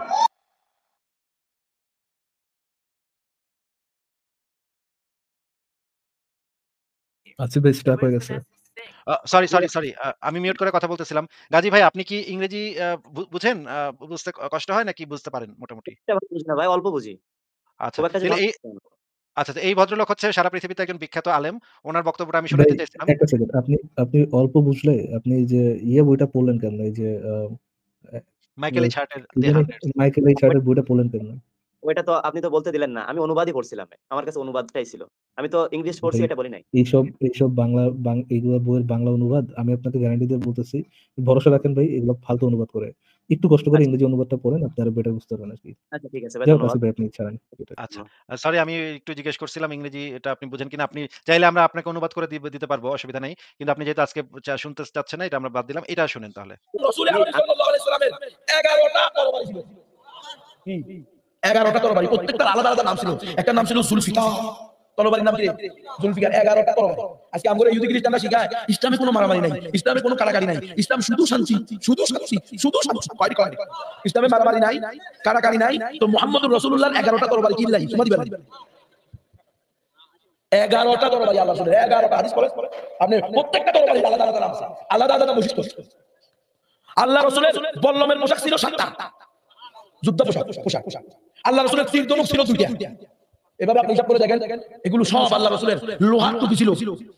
আজকে আমাদের অস্ত্র সাহাবায়ে কেরাম কখনো নিজেদের থেকে আলাদা করে নাই। মেহরাব, এই যে মসজিদের মেহরাব মানে কি? অস্ত্র রাখার জায়গা। সবচেয়ে মাঝে সবচেয়ে বেশি জুলুমের শিকার আল্লাহর এই ফরজ বিধানটা, এটার নাম হলো জিহাদ ফি সাবিলিল্লাহ। এটার নাম হলো কিতাল ফি সাবিলিল্লাহ। আল্লাহর জমিনে আল্লাহর দ্বীনকে কায়েম করা এবং সংরক্ষণ করা এই জিহাদ ফি সাবিলিল্লাহ ছাড়া কোনোভাবেই সম্ভব না। এজন্য আল্লাহ বলেন আলিমান হাকিমা খবীরাম বাসীরা। আল্লাহ তাআলা সব কিছু জানেন, সব কিছু বুঝেন, সব কিছু সৃষ্টি করতেন তিনি জানেন কোন জায়গায় তিতা ওষুধ দিতে হবে, কোন জায়গায় মিঠা ওষুধ দিতে হবে, কোন জায়গায় অপারেশন করতে হবে। অপারেশন ইসলামে আছে না নাই? এই ইসলামে অপারেশনটার নাম হলো জিহাদ ফি সাবিলিল্লাহ, কিতাল ফি সাবিলিল্লাহ। ইহুদি খ্রিস্টানরা বুঝতে পারছে মুসলমানরা যদি জিহাদের বিধানকে আঁকড়িয়ে ধরে, জিহাদ ফি সাবিলিল্লাহকে নিজেদের জীবনে আঁকড়িয়ে ধরে, তাহলে পৃথিবীর কোন সুপার পাওয়ার মুসলমানদের মোকাবেলায় দাঁড়াইতে পারবে না। বুঝতে পেরে তারা যোগে যোগে জিহাদের বিরুদ্ধে প্রপাগান্ডা ছড়াইছে, এবং সবচেয়ে বেশি জিহাদের বিরুদ্ধে প্রপাগান্ডা ছড়াইছে হলো এই মির্জা গোলাম আহমদ কাদিয়ানীকে দিয়ে। মির্জা গোলাম আহমদ কাদিয়ানী কাফের, জুনা বলে ও ভি কাফের। তো কাদিয়ানীরা কাফের, ইসলামের শাস্তি হলো মৃত্যুদণ্ড, হলে ডাইরেক্ট কল্লা গর্দান। আচ্ছা, আমরা এখানে শুনলাম মোটামুটি এই আমার ইমাম সাহেবের কাছে একটা প্রশ্ন আছে। গাজী ভাই, এই জিহাদ বি সাবিলিল্লাহর কথা যেটা বললেন, এই জিহাদ বি সাবিলিল্লাহ জিনিসটা কি? আল্লাহর রাস্তায় জিহাদ, তার মানে আল্লাহর রাস্তায় জিহাদ। আর জিহাদুত তলব মানে কি? জিহাদুত তলব, তলব, তলব মানে কি? জিহাদুত তলব, জিহাদুত তালাব, তালাব বলে আর কি, জিহাদুত তালাব। তালাব মানে তা লাম্বা নাকি ত লাম্বা? এখানে আপনার এক হলো তা লাম্বা, তালাব। আসিফ ভাই, আপনি ওই ইয়েটা একটু ছাড়েন, দাঁড়ান, এটার মধ্যে কি আছে কিনা? তোয়ালবই তো বলে, আমার তো যতদূর মনে পড়ে। আমার তো উচ্চারণ ভালো না, আরবি উচ্চারণ তো ভালো না, এইজন্য হয়তো আপনি বুঝতে পারতেছেন আমাদের না। কারোই তো আরবি উচ্চারণ ভাই, আমরা তো মাদ্রাসায় পড়ি নাই, তো আমাদের তো এটা থাকার কথাও না। এনিহাও আমি ইয়া থেকে দেখাই, এখান থেকে দেখাই, দাঁড়ান, এটা সংশয় মূলেই থাকবে।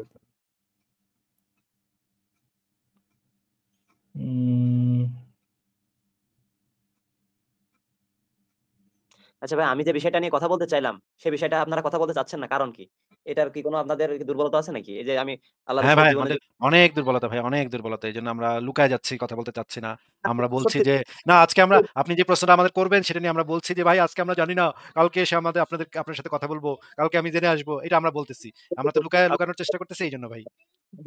না ভাই, বলেন আপনি, আমার তো যাইতে দিলেন না ওইখানে। যেরকম এই যে সাফওয়ান ইবনে উমাইয়া, ভাইয়া সাফওয়ান ইবনে উমাইয়া রাদিয়াল্লাহু তাআলা আনহু ইসলাম গ্রহণ করার ঘটনা, কই এটা কোন এটা জায়গায় এটা রাখছি? এটা জানেন কিনা ভাইয়া? এটা কি খুঁজতেছেন জন্য? ফারাজ ভাই, আমাকে বলেন, আমিও দেখিয়ে দিই। জিহাদুত তালাব একটু আগে যেটা দেখাইতে চাইছিলেন ইংরেজিটা আছে। The other type of jihad is the one that everyone trying to hide, and it's called jihad al-talab, and this means that the jihad of pursuing. এবার কি বুঝতে পারছেন গাজী ভাই? শুনতে পারছেন এবার? আরেকবার চালু করেন, আরেকবার। The other type of jihad is the one that everyone trying to hide, and it's called jihad al-talab, and this means that the jihad of pursuing. এবার বুঝতে জিহাদুত পারছেন? তালাব, হ্যাঁ জিহাদুত তলাবই বলছে। এটার মানেটা কি? শুধু জিহাদুত তলাব বলছে, তো আমি ভালো বুঝি নাই। আকবারায় গিয়ে আক্রমণ করা, তাই না? আকবারায় গিয়ে জিহাদ করা, এটা না? The other type of jihad is the one that everyone trying to hide, and it's called jihad al-talab, and this means that the jihad of pursuing, running after, and this jihad was at the time of the Prophet ﷺ. But inner নাম কি ভাইয়া? এই যে inner Asim আল হাকিম, আপনি ইউটিউবে search দিয়ে পেয়ে যাবেন, আসিম আচ্ছা, আল হাকিম। যেটার কথা বলছেন সেটা হচ্ছে আক্রমণাত্মক জিহাদ। জিহাদ তো দুই ধরনের হয়, তাই না? যে একটা হচ্ছে ডিফেন্সিভ জিহাদ, আর একটা ডিফেন্সিভ জিহাদ মানে হচ্ছে প্রতিরক্ষামূলক জিহাদ, আর একটা হচ্ছে আক্রমণাত্মক জিহাদ, তাই না? এই জিহাদটার কথা। যেখানে যে জিহাদটায় আপনি অন্য গোত্র ও রাষ্ট্রতে যায় আক্রমণ করে তাদেরকে অথবা হত্যা, বা তাদেরকে দাস বানানো, বা তাদের উপর জিজিয়া চাপায় দেওয়া, এরকম, বা তারা মুসলমান হয়ে গেলে তাদের থেকে ইয়ে নেওয়া। বদর জিহাদটা ভাইয়া। আচ্ছা ফারাজ ভাই, আমার আজকে টাইম একদম শেষ হয়ে গেছে, আমি তাহলে যাই, আপনি কিছুক্ষণ কথা বলেন ওনার সাথে। আসিফ ভাই, আপনার যদি টাইম শেষ হয়ে যায় আমরা তাহলে আজকে শেষই করি। হ্যাঁ ঠিক আছে। আমিও থাকবো না, আমার জন্য মোটামুটি রাত হয়ে গেছে, আজকে তাহলে শেষ করি। এবং গাজী ভাই মোস্ট প্রবাবলি আগামী পরশুদিন হচ্ছে আসিফ ভাই আবার লাইভ করবেন। আপনি তাহলে পরশুদিন আপনি যে দাবিটা করলেন, আগামী পরশুদিন আপনি যে দাবিটা করলেন সেটা রেফারেন্সটা নিয়ে আসেন। আচ্ছা ঠিক আমি আছে? কি দাবিটা শুরুর দিকে এবং একটু কষ্ট করে শুরুর দিকে যুক্ত হয়েন, হ্যাঁ? তাহলে আপনার সাথে অনেকক্ষণ কথা 10টার বলা দিকে যাবে। আরকি। অ্যারাউন্ড 10টার দিকে যদি এটা নিয়ে বাংলাদেশ কথা সময় বলতে 10টার দিকে যদি এই বিষয়টা জি? নিয়ে কি বলবেন সেদিন নাকি? আমি যেটা বলতে চাচ্ছিলাম। আমরা ওইদিন জিহাদটা শেষ করে আপনার ওই নবীর মজেজা ওটা নিয়ে কথা বলব। আপনার সাথে আচ্ছা, টানা ঠিক ৭ আছে? দিন কথা বলব ভাই, কোন সমস্যা নেই। হ্যাঁ? আইসেন। আচ্ছা ঠিক আছে ভাইয়া। তো ধন্যবাদ। ভালো থাকবেন। Thank you. যুক্ত হওয়ার জন্য ধন্যবাদ গাজী ভাই। কথা বলে ভালো লাগলো। ভালো আচ্ছা থাকবেন ঠিক আছে। তাহলে। ওকে, টেক কেয়ার ভাই। শুভরাত্রি। তাহলে আজকে বিদায় জানাচ্ছি। ফারাজ ভাই তাহলে আপনি শেষ করে দেন। আসিফ ভাই, ইট ওয়াজ আ গ্রেট লাইফ। আপনি তো বাইরে গেলেন। আবার যদি আরেকটা লোক যে আপনারে দেখাইতে আসছিল, রেফারেন্স দিতে চাইছিল, ওই লোক আসলে কি আবার কল দিব? হায়রে ভাই আমার মানে টায়ার্ড একজন মানুষের উপর কোন মায়া দয়া নাই আপনাদের। আচ্ছা ঠিক আছে আসিফ ভাই, টেক কেয়ার। ভালো থাকেন। অনেকক্ষণ সময় দিছেন। ভালো থাকেন আসিফ ভাই। আমিও ২-১ মিনিটের মধ্যে শেষ করে দিচ্ছি। ওকে, গুড নাইট। তাহলে আমি গেলাম। Good night.